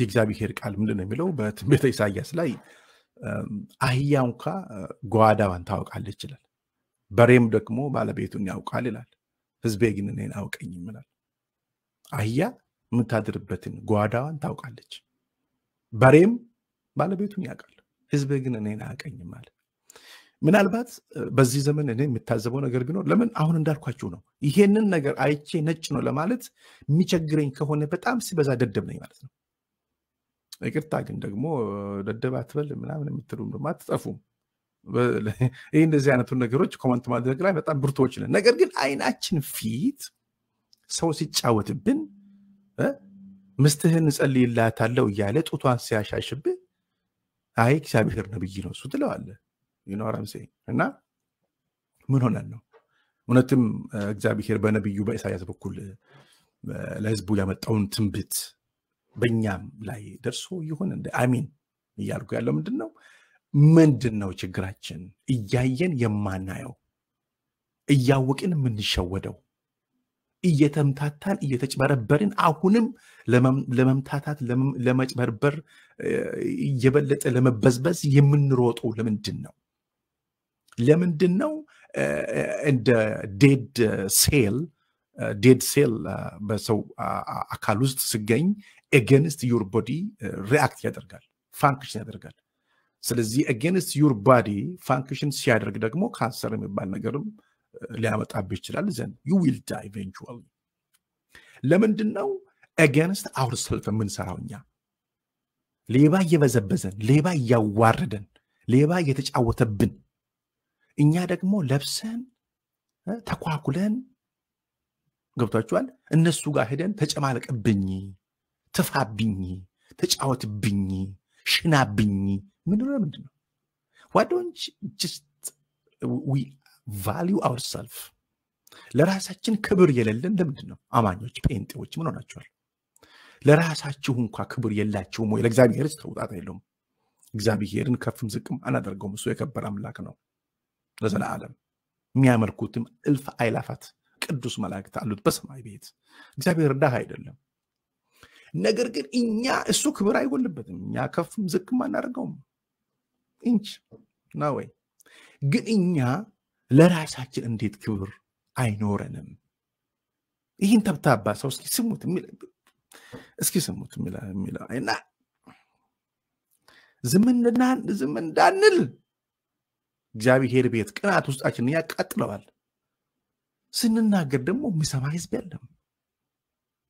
እግዚአብሔርም እንዳለው መስሚያችን ተደፍኗል። አይ ዶንት ኖ። እስኪ ስሙት የእናንተ ነቢይ ይሄን አይደለም አስሙት። ለዓለም ያላችሁ ከኢትዮጵያና ከኢትዮጵያ ውጭ ሆናችሁ ኢትዮጵያውያን ኤርትራውያን ሰላም ለእናንተ ይሁን። ፕሮፌት ጆጆ ከኤልጄ ቲቪ ቻናል ወርልድ ዋይድ አንድ ማስታወቂያ ጆጆ መጥቻለሁ። ብዙ ሰዎች ቴሌቪዥን ጆጆ ነው እየተባረካችሁ እንደነበራችሁ አውቃለሁ። እግዚአብሔር ደግሞ ድንቅና ታምራት በእናንተ ህይወት ስለሰራ አባቴ አመሰግናለሁ። ብዙ ሰዎች በዚህ ቤተክርስቲያን ላይ በበረከት ታምራት በመራከል መኒ በተለያዩ መራከል መኒ ታምራት ሲባረክም ሲመሰክርም ከዜሮ ተነስቶ ወደ ብዙ ሚሊዮን እጅ ለስገባ ከዜሮ ተነስቶ መኪና ሲገዛ ከዜሮ ተነስቶ ቤት ሲኖር ከዜሮ ተነስቶ ህይወቱ ሲባረክ ሚራክል መኒ ወደ ባንኩ ገብቶ ብዙ ሰዎች እግዚአብሔር ህይወት የቀየረበት አገልግሎት እንደሆነ አምናለሁ። መስከረም listen የሱ አገልግሎት ሌላ አይደለም። በዚህ ቤተክርስቲያን የምንሰጠው አገልግሎት ነው የሚለው። በቃ ብዙዎቻችሁም ምስክርነት እንዳመጣችሁ ከምስክርነትም ጋር ተመለሳችሁ እንደመጣችሁ እንደምናውቀው እንደምታውቁት ይላል። በዚህ ቤት ምናገለግለው አገልግሎታችን ምንድነው የሚለው? ሚራክል መኒ። በቃ ሚራክል ማለት ተአምር ነው። ተአምራት የተአምራት ገንዘብ ያገኛችሁ ከዜሮ ተነስታችሁ ቤት የገዛችሁ መኪና የገዛችሁ በተአምራት ገንዘብ። ስለዚህ ይሄ ፕሮፌት ነኝ የሚለው ውታፍ የሚያወራው እዚህ ጋር ምንድነው? ዓላማው አገልግሎቱም በግልጽ አሁን እንደነገረ የሱ አገልግሎት የዚህ ቤት አገልግሎት ነፍስን ማዳን፣ ወንጌል መስበክ፣ እግዚአብሔርን መንግስት ለሰዎች ማሳወቅና መስበክ፣ እግዚአብሔርን የምስራች ወንጌል ለፍጥረታት መስበክ አይደለም። ምንድነው? ጥንቆላ ነው። ወይም ደግሞ ይሄ ሟርት ድግምት ልትለው ትችላላችሁ በሚገባችሁ ቋንቋ። እሱ የሚያደርገው ምንድነው? የሚያገለግለው እሱ በመራከል መኒ ይባርካቸዋል። ዳሴት ይሄ የዚህ ቤት አገልግሎት ነው። እስኪ አውራ ወዳጃው መስከረም 22 አርብ ቀን ከጠዋቱ 4 ሰዓት ጀምሮ ቅዳሜም ደግሞ ከ4 ሰዓት ጀምሮ እስከ 10 ሰዓት የሚቆይ በእለቱ የሚኖረው የመራከል መኒ ካርድ ለሁሉ ሰዎች የሚሰጥበት ቀን ነው። የመራከል መኒ ኢቴም ሁሉ ሰዎች መራከል መኒ ኢቴም የሚቀበሉበት ቀን ነው። መራከል መኒ ኢቴም ውስጥ እግዚአብሔር ከተናገረ በኋላ መራከል መኒ ኢቴም እንድታተም ተናገረ ነበር። እግዚአብሔር ተናገረኝ እንድታተም የመራከል መኒ ኢቴም ነው። ኢቴም ማለት ነው የመራከል መኒ ኢቴም ይላል። ውስጥ እግዚአብሔር ተናግሮኝ በምድሪ ተቀብዬ አሳትሜላችኋለሁ። ሶ ቴክኒካሊ እሱ የእንደዚህ አይነት በቃ ይሄ ልክ እንደዚህ የባንክ ካርድ ያሳትምላቸዋል በእግዚአብሔር ትእዛዝ። የባንክ ካርድ እኮ ስም አለው፣ ቁጥር አለው፣ ኮድ አለው አይደለም እንዴ ወገኖች? የአንድ የዛ ካርድ ሆልደር ዲቴይል ኢንፎርሜሽን ያለበት ከባንክ ውስጥ ደግሞ አካውንት ተከፍቶ የሚታወቅ አይደለም እንዴ? እንጂ ይሄ የትም አሳትሞ እያመጣ መሰጤ ካርድ አይደለም። ልናከፋፍል ነው።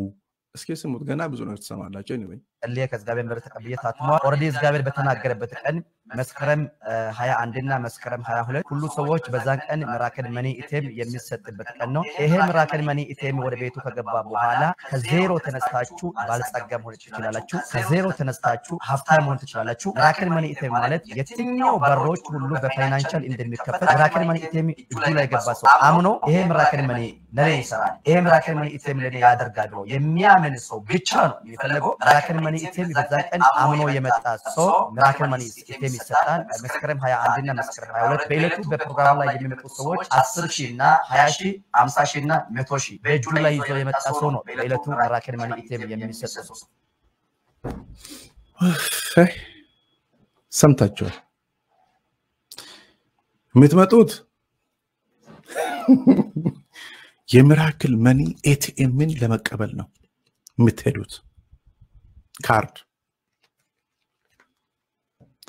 ካርዱ ላይ እናንተ ስም የለ፣ ባንክ አያውቃቸው ምንም። ይሄ አክቹዋሊ ይሄ ፌክ ነው፣ ይሄ ግልጽ ነው አይደለም? የምታተመው ከባንክ አይደለም፣ የምታተመው ከዚህ ጅል ነው። ይሄ ነው የሚያትምላችሁ የሚያሳትምላችሁ። ከዛስ እናንተ ስትሄዱ ትንሹ 10,000 ብር፣ ሁለተኛ ደረጃ ላይ 20,000 ብር፣ ሶስተኛ 50,000 ብር፣ አራተኛ ደረጃ ላይ 100,000 ብር ይዘህ ትሄዳለህ። እንግዲህ ተመልሰን ተገናኝተናል። ተወደዳችሁ የእግዚአብሔር ልጆች አያችሁት አይደል? እንግዲህ እኔ ሙሉን ከምንጩ አገኙ ብዬ ነበር። ኦልሞስት ከግማሽ በላይ ይሆናል አብረን ያየነው። የቱ ጋር እንደማቆም ስላላወቅኩ ነው እኔም የግዴን ያቆምኩት። ስለዚህ ቤተክርስቲያናችን በሀገራችን እዚህ ላይ ናት ማለት ነው። ቅድም ያየነው የትንቢት ሁኔታ በመድረክ ላይ የሰርግ ሁኔታ እንደዛ ይመስላል። የገንዘብ ሁኔታ ደግሞ ቅድም ሚሊዮነር መሆን እፈልጋለሁ ስትል ነበር እህታችን። እውነት ለመናገር እኔም እፈልጋለሁ፣ ሚሊዮነር መሆን እፈልጋለሁ። ግን ሚሊዮነር መሆኛው መንገድ ምንድነው ነው? እግዚአብሔር ቃል ሲናገር ታምነህ ተሰማራ ነው የሚለው። ዘጸአት ምዕራፍ 20 ላይ 6 ቀን ስራ ተግባርህንም ሁሉ አድርግ፣ ሰባተኛው ቀን ግን የአምላክህ የእግዚአብሔር ሰንበት ነው፣ በዚያ ቀን አንተም በሬህም አህያህም እንግዳህም እረፉበት ነው የሚለውና እግዚአብሔር ሊሰራ የማይወድ ቢኖር አይብላ የሚል ፊት ለፊት የተጻፈ በቃሉ ውስጥ አለ። ስለዚህ ሚሊዮነር የመሆኛው መንገድ ምንድነው? መስራት ነው፣ መማር ነው፣ ማረስ ነው፣ መነገድ ነው።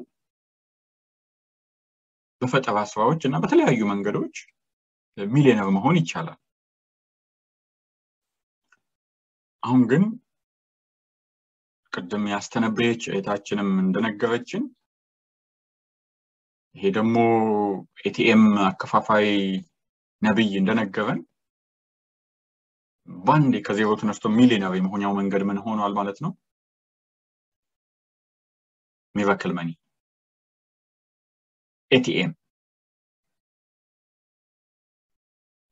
ይሰጣችኋል፣ ሚሊዮነር ትሆናላችሁ። እንግዲህ ምንም እንኳን አንዳንዴ ስሜት የተቀላቀለበትም ቢሆን ወንድም ደስታ ያንን በደንብ ስለዳሰሰው እሱን ከዛ እንድታዩ ጋብዛችኋለሁ። ባዕድ ቅይጡ ወንጌል የሚለውንም በደንብ ጊዜ ወስዳችሁ እንድታዩ በጌታ ፍቅር አድማችኋለሁ። ጥቂት ተጨማሪ ደቂቃ መውሰድ የፈለኩት ትንሽ ወደ ፖለቲካው ሊወስደኝ ነው ማለት ነው። የመጨረሻው ሐሳቤ ያለበት ቪዲዮ ላይ ጊዜ እንድንወስድ ፈልጋለሁ። እንደዚህ ይላል። እንግዲህ እንዳያችሁት እናንተ ተመለከታችሁት የአፍታ ቆይታ ወስጄ መጥቻለሁኝ። አሁንም ደግሞ ለነብይ ጆሲ በዚህ ጥያቄ እያቀረብኩኝ እቀጥላለሁኝ ማለት ነው። እንደ ነብይ ጆሲ አንደኛው በቀደም ሚዲያ ላይ ስመለከት ያንተ ፕሮፌት ጆሲ የሚል የሶሻል ሚዲያ ላይ ብዙ ፎሎወሮች ያሉት ፔጅ አለና በዛ ፔጅ ላይቭ ገብተው የተናገርከው ንግግር ምንድነው? አንዳንዶች ቅር ተሰኝተውበታል። ከዶክተር አብይ ውጪ ኢትዮጵያን የሚያሻግራት የለም። ዶክተር አብይ የመጀመሪያውም የመጨረሻውም ነው። እንደ ኢትዮጵያ ውስጥ ብዙ የተማረ ሰው አለ። ኢትዮጵያ ውስጥ ብዙ ሀገሩን የሚወድ ሰው አለ። ኢትዮጵያ ውስጥ ለኢትዮጵያ ብዙ ዋጋ የከፈሉ ሰዎች አሉ። ለምንድነው ለይቶ ዶክተር አብይም ብሎ የሚናገርበት ምክንያት ነው? የአንድ ቤተ እምነት እንትኖች ስለሆነ ክርስቲያን ስለሆነ ነው አድልቶ ነው የሚል ሐሳብ ያነሱ ሰዎች አሉና ከሱ ውጪ ሰው የለም ብለሃል። ለምን? ኢትዮጵያ 110 ሚሊዮን ህዝብ ያላት ናት። ከዛ መካከል እንዴት ዶክተር አብይ ብቻ ነው ሊያሻግረን የሚችለው? የመጨረሻውም የመጀመሪያውም ሰው ነው ብለሃል። እግዚአብሔር ይመስገን ማለት እንግዲህ በጣም ፖዚቲቭሊ ነገሮችን አንደርስታንድ ታደርጉ ፈልጋለሁ። እኔ ሁሉ ጊዜ እንደ እግዚአብሔር ሰው እንደ መንፈሳዊ ሰው የምሰማው ሰማይን ስለሆነ በሳሙኤል ዘመን በሳኦል ዘመን በነ ሳሙኤል ዘመን በነ ሳኦል ዘመን በእስራኤላውያን መካከል ብዙ ነበሩ የተማሩ አዋቂዎች ጸሐፍት ዲያር ጂኒየስ ምድሪቷ ላይ የሞሉ ነበሩ። እግዚአብሔር ግን የእሴይን ቤት መረጠ። ከእሴይን ቤት ደግሞ እነ ኤልያብ ነበሩ። በጣም ደስ የሚል ቁመና ያላቸው የጦር ስልት የሚችሉ ብዙ። ግን እግዚአብሔር ደግሞ ታች ወረደና እረኛውን የተናቀውን ምስኪኑን ተሰውሮ ተደብቆ የነበረውን ዳዊትን እግዚአብሔር መረጠ። እግዚአብሔር ከልብ ጋር ነው ጨዋታው። አገር ደግሞ በዶክትሬትም በፕሮፌሰርነትም አትመራው። አገር የምትመራው ኢትዮጵያ ባይዘው ኢትዮጵያ በእግዚአብሔር መዳፍ ውስጥ ነው ያለችው። ስለዚህ እግዚአብሔር ይችን ምድር ማን እንደሚያሻገር እሱ ያውቃል። በመለኮታዊ ማንነቱ ያውቃል። እሱ መለኮት ሉዓላዊ አምላክ ስለሆነ እሱ ያውቃል። ስለዚህ የጌታ መንፈስ እኔ ከዚህ በፊትም የዛሬ 1 ዓመት ከ8 ወር አካባቢ ተናግሬያለሁ። ለ3 10 ዓመታት ኢትዮጵያን የሚመራው ፕራይም ሚኒስትራችን ዶክተር አብይ አህመድ ነው። ይሄን በጣም በኮንፊደንስ ነው የምናገረው።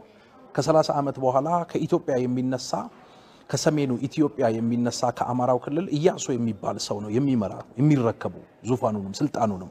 ይሄንን ኦፊሻል ነው የምናገረው። ስለዚህ አቡቹዬ በጣም ነው ሞድ በጣም ነው ማከብረ። እንኳን እግዚአብሔር ረዳ ካንተ ውጪ ኢትዮጵያን ሊያሻግር የሚችል ማንም የለም። ስለዚህ በርታ፣ ጽና፣ ቁም። እግዚአብሔር የታመኑበትን ምርኩዛቸውን ይሰብራል። መደገፊያቸውን እግዚአብሔር ምናምን ያደርጋል። እግዚአብሔር ካንተ ጋር ነው፣ ያሻግራል፣ ያበረታሃል። እግዚአብሔር አምላክ ሞገስ ይሆናል። እንደውም እኔ በኬንያን ሁሉ ብጠቀልል ደስ ይለኛል። ሳውዝ አፍሪካ ድረስ ሄደ ሰፍተ ግዛትን አስከተ በቃ ይሄ ረሃቤ ነው የጥንታዊ የኢትዮጵያን ታላቅነት ያ ገናነነቷን ገዥነቷን ሉዓላዊነቷን በአብይ ዘመን ነው ምንረከበው። በእውነት ነው የምነግርህ። ብዙ አፍሪካ ሀገሮች ራሱ ኢትዮጵያዊ ብለው እስኪመኙ ድረስ ባይ ዘ ዌይ እንዳትጠራጠሩ ምዕራባውያን ኢትዮጵያ ላይ ታላቅ ሪቫይቫል ይነሳል። የተሰወሩ የተደበቁ ይነሳሉ። ምዕራባውያን ገና ወደ ኢትዮጵያ ምድር በቪዛ ነው የሚገቡት። በልመና በብዙ መከራ በብዙ እንባ ነው ወደዚህ ምድር የሚገቡትና ከአብይ ውጪ ሌላ የተማረ የለም ወይ ላልከው በጣም የተማሩ አሉ፣ ሀገራቸውን የሚወዱ አሉ። ግን እጣው አብይ ላይ ወደቀ። የእጣ ጉዳይ ስለሆነ ግን እዚህ ላይ ምን መሰለ እንግዲህ መልሰን ተገናኘን። የተወደዳችሁ ወገኖች በጣም ደስ ብሎኛል ዳግም ስለተገናኘን። እንዳያችሁ ደግሞ በፖለቲካውም ላይ የመጣ መገለጥ በሚል የቀረበውን ሰምተናልና ምናልባት እዚህ ላይ በስተት እንዳታስተውሉኝ ይፈልጋለሁ። አትክልት የፖለቲካ አቋሙ ምንድነው? የትኛው ፓርቲ አካል ነው? የተለያዩ ጥያቄዎች ሊነሱ ይችላሉ። እውነት ለመናገር በግሌ የትኛው የፖለቲካ ፓርቲ አባል ወይም አካል አይደለሁም። የራሴ የሆነ የፖለቲካ እይታ ይኖረኛል፣ ምርጫ ይኖረኛል። እግዚአብሔር ፈቅዶ አገሬ ላይ በአካል ባለውበት ጊዜ የመንግስት ምርጫ የሚኖር ከሆነ እንደማንኛውም ዜጋ እመርጣለሁ ማለት ነው። ይሄኛው ፓርቲ አገራችንን ይምራ፣ ይሄኛው ግለሰብ ቢሆን ይሻለናል የሚለውን በዛ ወቅት በሚኖረኝ መረዳትና እይታ መሰረት የማደርገው ነገር ይኖረኛል። ከዛ ባለፈ ብዙም የፖለቲካ ኢንጌጅመንት እስካሁንም የለኝም። ወደፊትም ብዙ ይኖረኛል ብዬ አላስብም። አሁን ግን የቀረበውን አገላለጽ ነብይ ማን ነው ያነሳውን አነጋገር ሳየው በጣም በደንብ ሊታይ የሚገባው እንደሆነ ነው እየተሰማኝ ያለውና በእርግጥ እንደማንኛውም ሰው በአሁኑ ወቅት ሀገራችን እየተመራች ያለችው በብልጽግና ፓርቲ እንደሆነ የሀገራችን ጠቅላይ ሚኒስትር የተከበሩ ዶክተር አብይ አህመድ እንደሆኑ እናውቃለን። በግሌም ለዚህ በጣም የከበረ እውቅና ነው የምሰጠው። አንዳንድ ጊዜ ደግሞ በጣም ፈንቅሎ ወደ ልቤ ሲመጣ ደስታዬ ነው።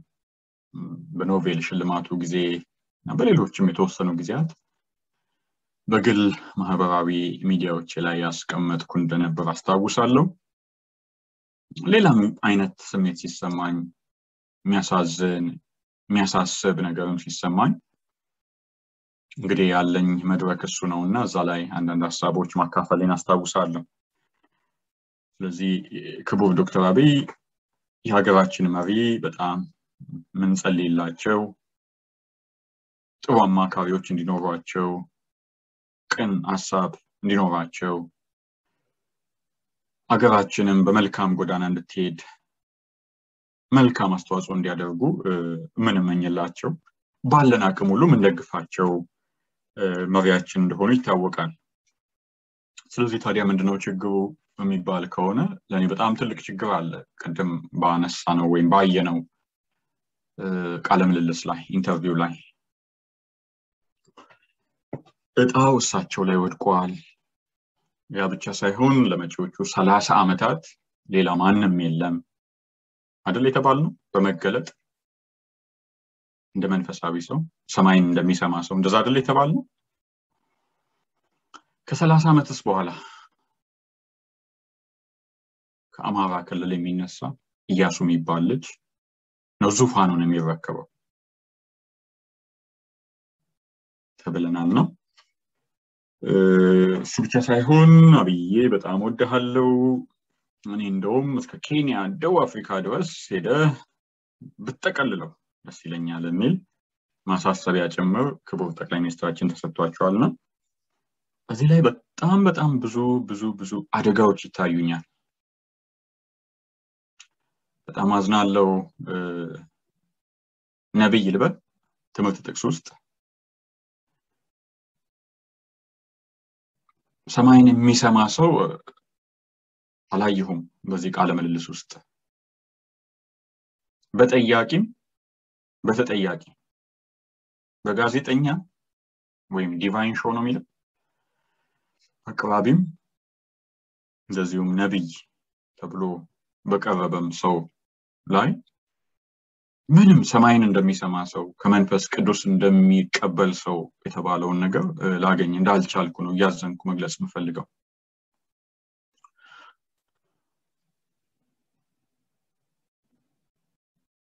ይሄ ነው ክርስትና የተወደዳችሁ ወገኖች፣ ይሄ ነው ሃይማኖት፣ ይሄ ነው ጴንጤነት፣ ይሄ ነው መጽሐፍ ቅዱስ፣ ይሄ ነው መንፈስ ቅዱስ የሚለው።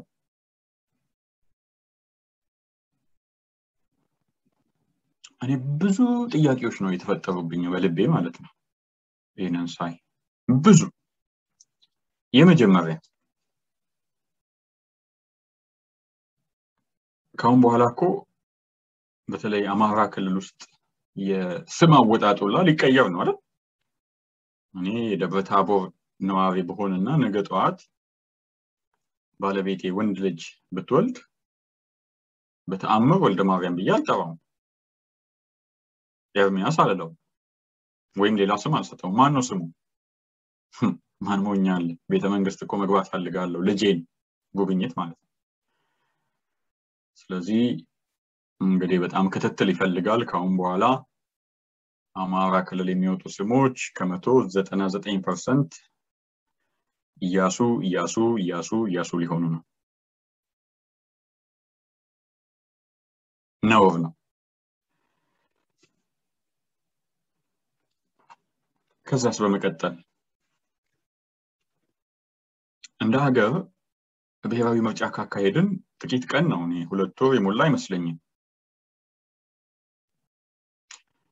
ዛሬ ላይ የተከበሩ ብርቱካን ሚደቅሳና እሳቸው የሚመሩት የምርጫ ቦርድ የሥራ ባልደረቦቻቸው እንግዲህ የቅርብ መረጃ ባይኖረኝም ዝም ብዬ ከምገምተው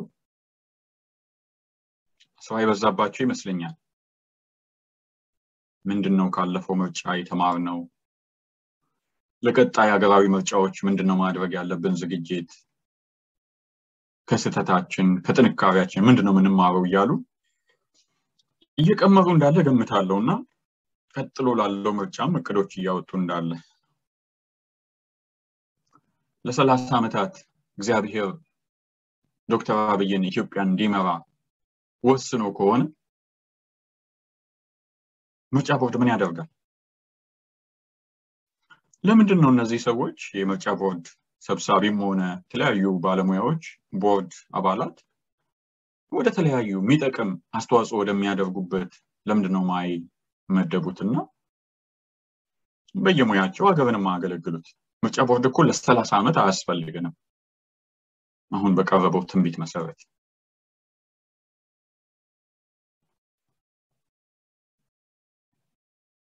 ባለፈው ምርጫ እኮ ኦኬ ጠቅላይ ሚኒስትር አብይ እንደዚሁም የሚመሩት ፓርቲ በትልቅ ድምጽ መንግስት የመመስረት እድል አግኝተዋል ወይም ድምጽ ተሰጥቷቸዋል ግን ከሳቸው ጋር የተወዳደሩም ነበሩ አይደል መንግስት መምራት አለብኝ ለሀገር የተሻለ ራዕይ አለኝ አቅም አለኝ ብለው የቀረቡ ነበሩ ብቻም ሳይሆን በቀጣይ የሚቀርቡ አሉ የዛሬ 5 ዓመት የለም ብልጽግና አልሰራም ዶክተር አብይ አልሰሩም ይወረዱ ብለው የሚመጡ ሰዎች እንዳሉ መቼም እኔ ነብይ አይደለሁም ነብይ መሆንም የለብኝም ግን አሁን ያ አይቻልም ነው እየተባለ ያለው 30 ዓመት ይቺ ሀገር በዘውዳዊ አገዛዝ ነው የምትገዛው ዙፋን ነው እየተባለን ያለነው ሌላ በጣም የሚያሳስበኝ ነገር አለ እንበልና እሺ አሁን ዶክተር አብይ ወደ ስልጣን ከመጡ 2 ዓመት 3 ዓመት እየሆነው ነው 27 ዓመት ጠብቀን 30 ዓመት ሲሞላቸው ከዛ በስልጣን ላይ ቆይተዋል ብለን እንወሰድና አይ አሁን እግዚአብሔር የተናገረው ጊዜ አልቋል ወረዱን ልንላቸው ነው መፈንቅለ መንግስት ልናደርግ ነው ወይስ በሌላ መገለጥ አሁንም አንድ 20 ዓመት ሊመረቅላቸው ነው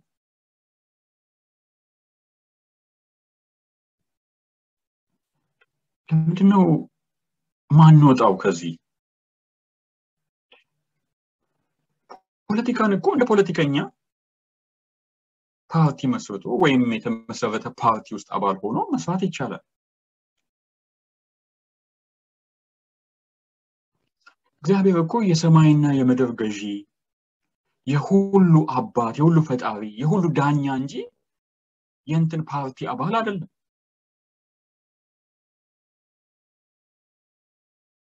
ይቅርታ አድርጉልኝ ይሄ ወንድም መጽሐፍ ቅዱስ ሲያነብ ውሎ ሲጸልይ ያደረሰው አይመስለኝም ትናንት ግን የእንትን ፖለቲካ ፓርቲ ባዘጋጀው ጉባኤ ላይ ውሎ ማታ እንትና የጻፈውን የታሪክ መጽሐፍ ወይም ምናምን ልቦለድ ሲያነብ ያደረሰውን ነው እኔ ቃለ መጠይቅ ላይ የሰማሁት እንደዚህ አይነት ምኞቶች እንዳሉ እናውቃለን አንዳንዱን ምኞቶች እንወዳቸዋለን አንዳንዶቹን አንወዳቸውም አንዳንዱን እንስማማለን አንዳንዱን አንስማማም let's just open for debate opinion argument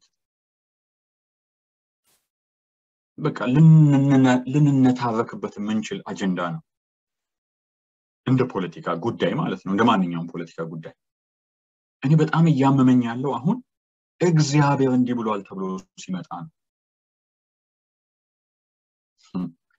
ብዙ የሚያስቁ ጉዳዮች እኮ አሉ ኢትዮጵያ በእግዚአብሔር መዳፍ ላይ ናት ተባለ እኔ ኢትዮጵያዊ ነኝ በጣም ደስ ይለኛል። ይሄ መቼም የሚያስቦርቅ ጉዳይ ነው። እግዚአብሔር መዳፍ ላይ ከሆነች ኢትዮጵያ ኬንያስ በጀርባ ናይጄሪያስ፣ ብራዚልስ፣ ቻይናስ፣ ጃፓንስ፣ ኮሪያስ አንዳንድ ጊዜ እኮ የምንናገረውንም ማስተዋል መልካም ነው አይደል?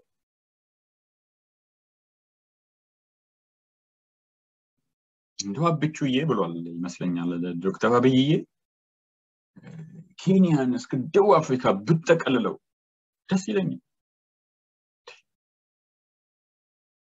ይሄ እኮ በጣም የፖለቲካ ጉዳይ ነው እንጂ በትንቢት የሚመጣ በመንፈስ ቅዱስ ስም በእግዚአብሔር ስም የሚባል ነገር እኮ አይደለም።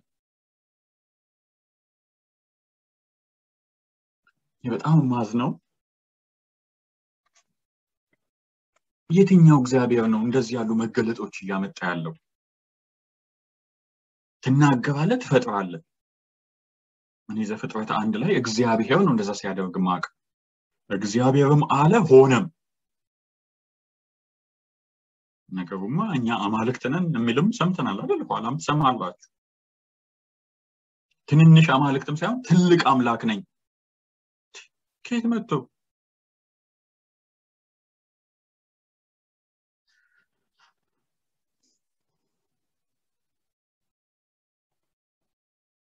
ወደ ፖለቲካው ጉዳይ እንመለስ። የትኛው እግዚአብሔር ነው ይህንን መገለጥ የሰጠው ያልኩት? እኔ ማቀው እግዚአብሔር መጽሐፍ ቅዱስ የሚነግረኝ እግዚአብሔር እነ ናታንን የተጠቀመ እግዚአብሔር ነው። ነብዩ ዳዊት ጋር የሄዱት ነብዩ ናታን ንጉስ ዳዊት ጋር የተላከው እነ መጥምቁ ዮሐንስ እነ ሄሮድስ ጋር የሄዱት ምን እያሉ ነገስታቱን አንተ የወንድምህን ሚስት መቀማት ልክ አይደለም። ያኔ ሁሉም ፈርቶ አፉን ሸብቦ ባለበት ዘመን መጥምቁ ዮሐንስ ያንን ያደረገው። ሄሮድስም ዋጋውን ሰጠው፣ አንገቱን አስቆረጠ። እግዚአብሔር ግን ትልቅ ዓላማ አለው። ኢየሱስ ስለሱ ሲናገር ነበር። በሰውኛ ተሸነፈ፣ በመንፈስ ግን አሸነፈ።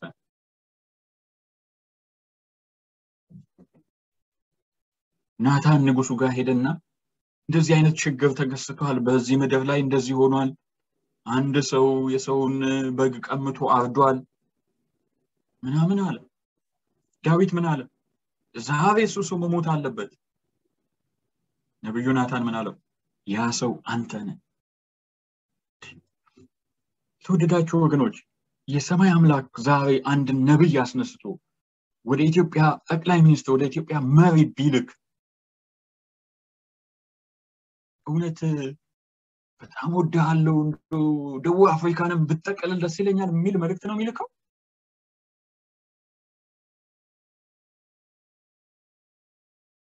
እንደዛ ነው።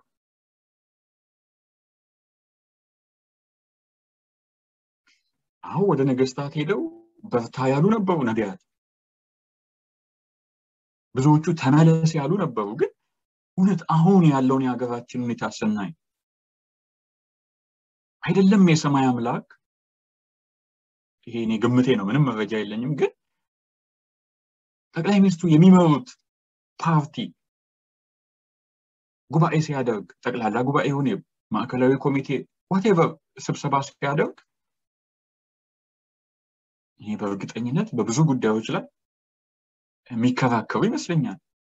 ይሄ እኮ ልክ አይደለም፣ አይ ልክ ነው፣ እንዲህ ብንቀጥል ይሻላል፣ አይ አይሻልም።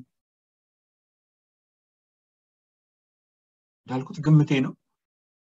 አንዳንድ ነገሮች ላይ እንደው በሙሉ ድምጽ እንኳን ከብዶ በአብላጫ ድምጽ የውሳኔ ድምጽ ተሰጥቶ እኮ የሚለያዩባቸው ጉዳዮች ያሉ ይመስለኛል።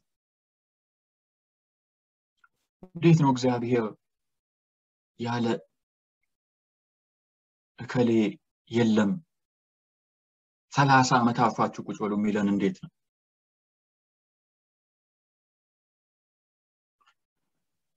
ከሱ ቀጥሎም ከአማራ ክልል የሚመጣ ኢትዮጵያ ውስጥ እኮ 110 ሚሊዮን ሰው ካለ 110 ሚሊዮን ሰው ይቺን ሀገር የመምራት እኩል እድል አለው።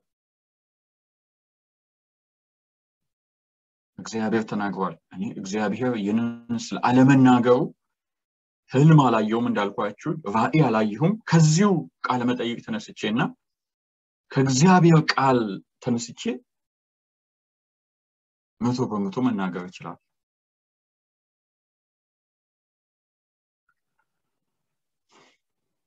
ለኔ ይሄ እንደምታው በጣም ከባድ ነው። ኢምፕሊኬሽኑን ልታገሰው ስላልቻልኩ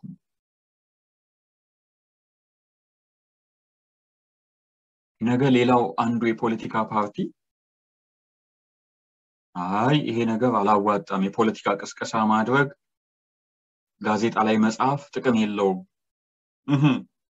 ሌላ ነብይ ወይም ሌላ የሆነ የሃይማኖት ባለመገለጥ ይዤ እመጣለሁ፣ ፈጣሪ እንዲህ ብሏቸዋል ኢትዮጵያ ህዝቦች በ3 ቀን ይህንን መንግስት ገልብጡ ብሏቸዋል ቢባል ህዝባችን እኮ ለእምነቱ ቀናኢ ህዝብ ነው፣ ስስ ልብ ያለው ህዝብ ነው። ስለዚህ ካሁን በኋላ በነቢያት ልንፎካከር ነው? የፖለቲካ መድረካችን የባለመገለጦች ፉክክር ሊሆን ነው?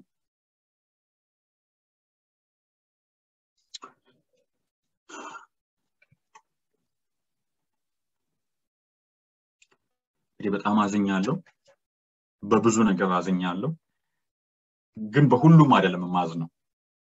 ተወደዳችሁ ወገኖች፣ የእግዚአብሔር ሰው ነብዩ ኤርሚያስ ነው ኤልያስ ብቻዬን ቀረው ባለ ጊዜ እግዚአብሔር ያለው ነገር ነበር። አይደለም እሱ ያንተ እይታ ነው። ጉልበታቸውን ለበዓል ያላንበረከኩ 7000 አሉኝ ያለበት ጊዜ ነበርና እግዚአብሔር ይመስገን ዛሬም ጌታን የሚወዱ ቃሉን የሚወዱ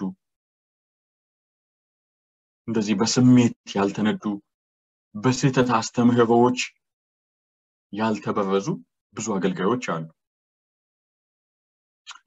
በቅርብ አንድ ካናዳ ያለ ወንድሜ ጋር ስናወራ አንድ አገልጋይ መጣ ለኢትዮጵያ። አገልግሎት ሲጨርስ እሱን በእንግድነት የተቀበለችው ቤተክርስቲያን የፍቅር ስጦታ ለአገልጋይ ከሌ ነገ ወደ ኢትዮጵያ ስለሚመለስ ጉባኤ ላይ ይዛችሁ እንድትመጡ የሚል ማስታወቂያ ተነገረ። የአገልጋይ ሰበሰባቸውና ሽማግሌዎቹን እኔ እዚህ ያለሁት ለአገልግሎት ነው፣ እዚህ ያለኝን ወጪ ሙሉ ለሙሉ ሸፍናችሁልኛል፣ አመሰግናለሁ፣ ምንም ሳንቲም አላወጣሁም፣ ወደ ሀገሬም የሚመለስበት የአውሮፕላን ቲኬት ተገዝቶልኛል፣ ከዛ በተረፈ ግን ኢትዮጵያም ሲሄድ ደሞዝ ያለኝ አገልጋይ ነኝ፣ 5 ሳንቲም በኔ ስም እንዳትሰበስቡ። ስለዚህ ቅድም የፍቅር ስጦታ ይዛችሁ እንድትመጡ ለተባለ ጉባኤ ሌላ ማስታወቂያ ተነግሮ የፍቅር ስጦታውን አገልጋይ ከሌስ ላልፈለገው እንዳይሰብሰብ ስላለ ነገ መጽሐፍ ቅዱሳችሁን ብቻ ይዛችሁ እንድትመጡ የሚል ማስታወቂያ የተነገረባቸው ጉባኤዎች አሉ፣ አገልጋዮች አሉ። እኛ የምናውቃቸው አገልጋዮቻችን እነዚህ ናቸው። ስለዚህ የተወደዳችሁ ወገኖች ብትችሉ ነቢያቱም አገልጋዮች ነን ጸላዮች ነን የምትሉትን ተመለሱ። ከባድ እንደሆነ አውቃለሁ። አጌንስት ግራቪቲ እያደረኩ እንደሆነ አውቃለሁ። ይሄንን ትልቅ ጥሪ አጌንስት ሚሊየንስ ኦፍ ዶላርስ እያደረኩ እንዳለው አውቃለሁ ይሄንን ጥሪ። ነገር ግን የህይወት ጉዳይ ነውና እናንተም ሰማይ ይሻላችኋልና እባካችሁ ተመለሱ። ሌላ ደግሞ ክርስቲያን ምዕመናን በተለይም በፕሮቴስታንት እምነት ውስጥ ያላችሁ ወገኖች በእኛ ስም እየተደረገ ያለውን እየተባለ ያለውን ታያላችሁ። እባካችሁ ድምጻችንን እናንሳ። አናውቃችሁ ምን በላቸው። የአምላካችን ቤት ክብር ጉዳያችን ይሁን።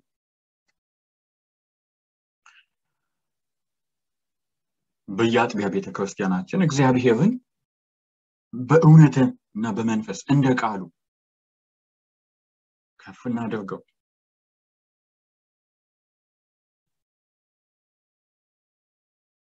አደጋው በጣም ብዙ ነው። የኛ አምላክ እኮ በቀጥታ ነው ያለው። በነብይ ከሌ በኩል በፕሮፌተስ ከሊት በኩል አላለንም እኮ። እጅ ጭኖ ሚሊዮነር የሚያደርገን ሰው እኮ አስፈልገንም። የኑሮ ሸክም የድህነት ሸክም ካለ ጌታ ኢየሱስ ማቴዎስ 28 ላይ ምንድነው የሚለው? እናንተ ደካሞች ሸክማችሁ የከበደ ሁሉ ወደኔ ኑ። በእርግጥ ትልቁ ሸክም ኃጢአት ነው። ትልቁ ሸክም ይህ ዓለም ነው። ከጨለማ ሰራዊት ጋር የሚደረገው ታላቁ ተጋድሎ ነው። ግን ሌላም ሸክም ካለን የጤና ሸክም፣ የኑሮ ሸክም፣ የሪሌሽንሺፕ ሸክም፣ የትዳር ጉዳዮች ካሉ ወደ እኔ ኑ እኮ ብሏል አይደል እንዴ? እኔ በጣም አዝናለሁ። ነብይ አይነካም፣ የተቀቡ ሰዎች ላይ ቃል ተናገርክ በሚል የሚያስፈራሩ ሰዎች አሉ።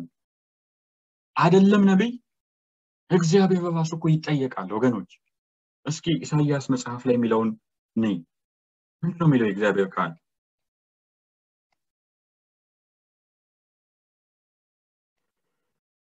ኑና እንዋቀስ ይላል እግዚአብሔር። ኃጢአታችሁ እንደ አለላ ብትሆን እንደ አመዳይ ትነጻለች፣ እንደ ደምም ብትቀላ እንደ ባዝቶ ትጠፋለች። ተወደዳችሁ ወገኖች ኑና እንዋቀስ። እንግሊዝኛ መጽሐፍ ቅዱሳችን come and let us reason together ነው የሚለው። እስኪ ኑና እንነጋገር። እግዚአብሔር ልክ አይደለም ብላችሁ የምታስቡበት ነገር አለ? ይቻላል። ኑ እስኪ እናወራበት። እግዚአብሔር እያለ ያለው እንደዛ። ዛሬ ግን በዘመናችን ያሉ ነቢያት እኔን መጠየቅ አይቻልም፣ በኔ ጉዳይ ላይ ድፍረት ነው ሲሉ እየሰማናቸው። ስለዚህ ከየትኛው እግዚአብሔር ከየትኛው አምላክ እንደሆኑ በጣም ልንጠይቅ ያስፈልጋል።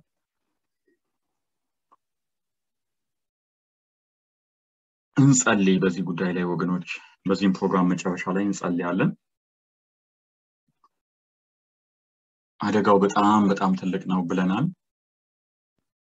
እኛ ምናልባት እንደዚህ አይነት ነቢያት ምናምን ሲባል ወደ አእምሮአችን የሚመጣው 5 ሰው 6 ሰው በቴሌቪዥን የምናየው ሊሆን ይችላል። ግን አንድ ፌስቡክ ላይ ጓደኛ የለቀቀው ነገር በጣም ነው ልብ የነካው።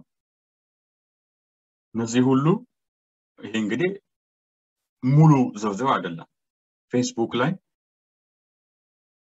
አፖስትል ከሌ፣ ፕሮፌት ከሌት፣ ፕሮፌተስ ከሌት የተባሉ የተለጠፉ ናቸውና በጣም የሚገርም ነገር ግን ደግሞ ታዩባቸዋላችሁ። ብዙዎቹ ላይ ስልክ ቁጥር አለ እና ባንክ ቁጥር አለ። አንዳንዱ ዘግናኝ የሆነ አገላለጽ፣ አደገኛ የሆነ ነገር ደግሞ ታያላችሁ። የጸሎት መስመር እዚህ ላይ ምንድነው የሚለው? ተሰሚነት ያለው ጸሎት። ምን ማለት ነው? እኔና እናንተ ይህን ፕሮግራም ስንጨርስ የምናደርገው ጸሎት ተሰሚነት የለውም ማለት ነው? አይሰማልንም? በፕሮፌት ከበደ በኩል ካልሄድን አደጋው በጣም በጣም በጣም ያንዣበበ ነው።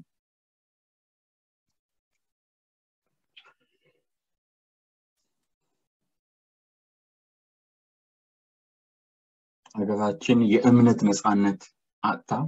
በጣም ብዙ ሰዎች ያለቀሱባት፣ ብዙ ሰዎች የሞቱባት፣ ብዙ ሰዎችም ስለ እምነት የተሰደዱባት ሀገር ነበረች። ምናልባት እስካሁንም በአንዳንድ አካባቢዎች እንደዛ ነው። ጠቅለል ባለ መልኩ ግን በብዙ ጸሎት እግዚአብሔር ያመጣው መልካም የሆነ ለውጥ አለ። ከዛ ለውጥ ጋር ተያይዞ ንጹህ የሆነ ወንጌል ሳይሆን ምንድነው እየሆነ ያለው? ይሄ አሁን የምናየው አደገኛ የሆነ ዝርፊያ፣ አደገኛ የሆነ እግዚአብሔርን መሸጥ፣ እግዚአብሔርን መነገጃ ማድረግ ነው እየሆነ ያለው። አንዳንዴ በጥቅስ እየተደገፈ አንዳንዴ በአስተምህሮ በስተት አስተምህሮ እየተደገፈ አንዳንዴ ደግሞ ፍለፊት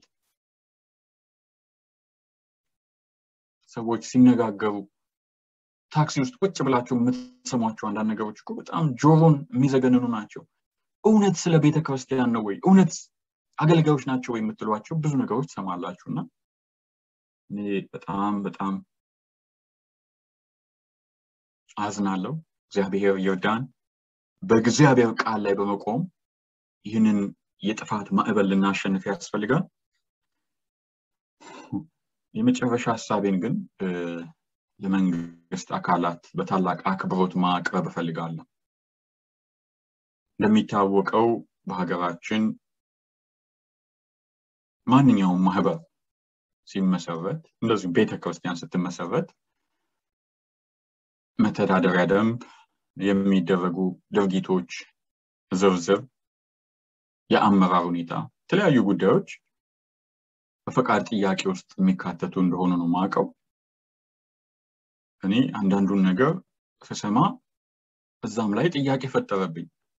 ለምሳሌ ሚራክል መኒ አድላለው ሚል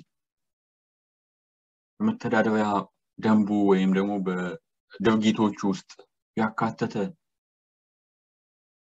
ፈቃድ ያለው ተቋም ወይም ቤተክርስቲያን አለ ኢትዮጵያ ውስጥ ካለ በጣም ይቅርታ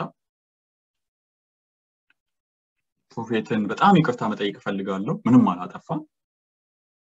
ለዛ ፈቃድ የሰጠ አካል ግን መጠየቅ አለበት። እንደዛ የሚል ጥያቄ ግን ሳይቀርብ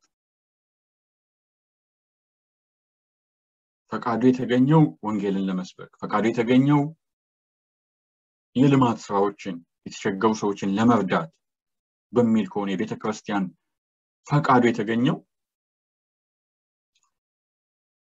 ኤቲኤም 100 ሺህ ብር ሲሸጥ እኔ እዚህ ጋር የሆነ የህግ ክፍተትም ያለ ይመስለኛል። ወይ ፈቃዱን ማስተካከል እኮ ይቻላል። የወፍጮ ንግድ ፈቃድ የነበራቸው ሰዎች አይ ወፍጮ ትተናል ሆቴል አርገናል ካሉ ይችላሉ። ግን አግባብ አለው። ንግድ ፈቃድ ማስቀየር የስራ ዘርፍ ማስቀየር ይጠይቃል። እኔ ቤተክርስቲያን ነው ረን ማደርገው ተብሎ እንቅስቃሴ ተጀምሮ 100 ሺህ ብር ኤቲኤም መሸጣለሁ ተብሎ ማስታወቂያ በገሃድ የሚነገር ከሆነ ፈቃዱን ማሻሻል አይጠይቅም?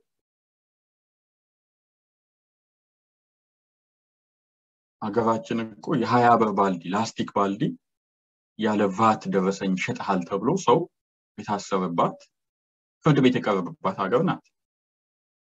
ከነ ብዙ ችግሮቻችን ህግን ለማስከበር ጥረቶች ይደረጋሉ።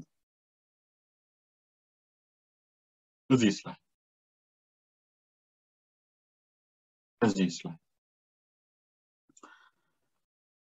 ተወደዳችሁ ወገኖች በጣም ረጅም ጊዜያችሁን ወስጃለሁ። እግዚአብሔር ሀገራችንን ያስብ። እንንቃ። የእግዚአብሔር ቃል ንቁ ብሎናል። አይተኛለው ካልን መብታችን ነው። ነገር ግን ንቁ ሲለን ልንነቃ ያስፈልጋል። ለእግዚአብሔር ክብር ልንቆም ያስፈልጋል። የተሳሳቱትን ወንድሜ እህት የተሳሳታችኋል እኮ ልንል ያስፈልጋል። እርግጥ እነሱ እኛን መልሰው ሊያሳምኑን ይችላሉ። እኔ ይሄ ሐሳቤ የእግዚአብሔር ሐሳብ ነው እያልኳችሁ አይደለም። ምናልባት አይ እዚህ ጋር እንደዚህ መስሎኝ ነበር ታረም ያለው ስቼ ነበር የምለው ነገር ሊኖር ይችላልና የሆነ ሆኖ ግን መመዘኛችንን የእግዚአብሔርን ቃል አድርገን ሁሉን ነገር ልንመዝን ያስፈልጋል። እግዚአብሔር ይርዳን። እግዚአብሔር ያንቃን። እግዚአብሔር ሀገራችንን ይጠብቅ። ለሀገራችን ሰላም ያደርግልን። ለህዝባችን ለመሪዎቻችን የእግዚአብሔር መንፈስ ወደ ቅንነት ወደ ሰላም ሁሉ ይምራን። እንጸልይ። እግዚአብሔር አባት በጌታ በኢየሱስ ስም እናመሰግንሃለን። ጊዜያችንን እንደዚህ እንድንጨርስ ረድተናል። ስምህ ይባረክ። መልሰን ወደ አንተም እንመለሳለን ስራን እንሰራለን አንቃን እንነቃለን ጌታ ሆይ የአባቴን ቤት የሌቦችና የወንበዴዎች ዋሻ አደረጋችሁት ብለን ያንን ዘላለማዊ በትር ይዘን ወደ ቤትህ ከመግባትህ በፊት ቃልህን ሰምተን ክብርህን ፈርተን ካይዳችንን በቤትና በፊትህ እንድናቀና እርዳን ምድራችንን ህዝባችንን በተለየ መልኩ አንተ ተመልከት እንወድሃለን እናመሰግንሃለን በመድኃኒታችን በጌታ በኢየሱስ ስም አሜን የጌታ ጸጋ ይብዛላችሁ ይህንን ጥናት አላግባብ በረዘመ ጊዜ ውስጥ ከኛ ጋር ሆናችሁ ስለጨረሳችሁ ለእግዚአብሔር ፈቃድ ሌሎችም ሐሳቦች ሲኖሩን እንገናኛለን ብለን እናምናለን ከኔ ቀደም ይህንን ስራ የሰሩትን የባዕድ ቅይጥ ወንጌል እንዲሁም ወንድም ደስታን እና ሌሎችንም እግዚአብሔር ይባርካችሁ ማለት ፈልጋለሁ በስህተት ያነሳናቸውን ደግሞ በታላቅ አክብሮት እባካችሁ ተመለሱ ጌታ ይወዳችኋል ሁላችንም እየተሰራን ያለንን ሁላችንንም ጌታ ነገ በመልካም ከፍ ሊያደርገን ይፈልጋል የሚል መልእክት ማስተላለፍ ፈልጋለሁ እግዚአብሔር ይባርካችሁ መልካም ጊዜ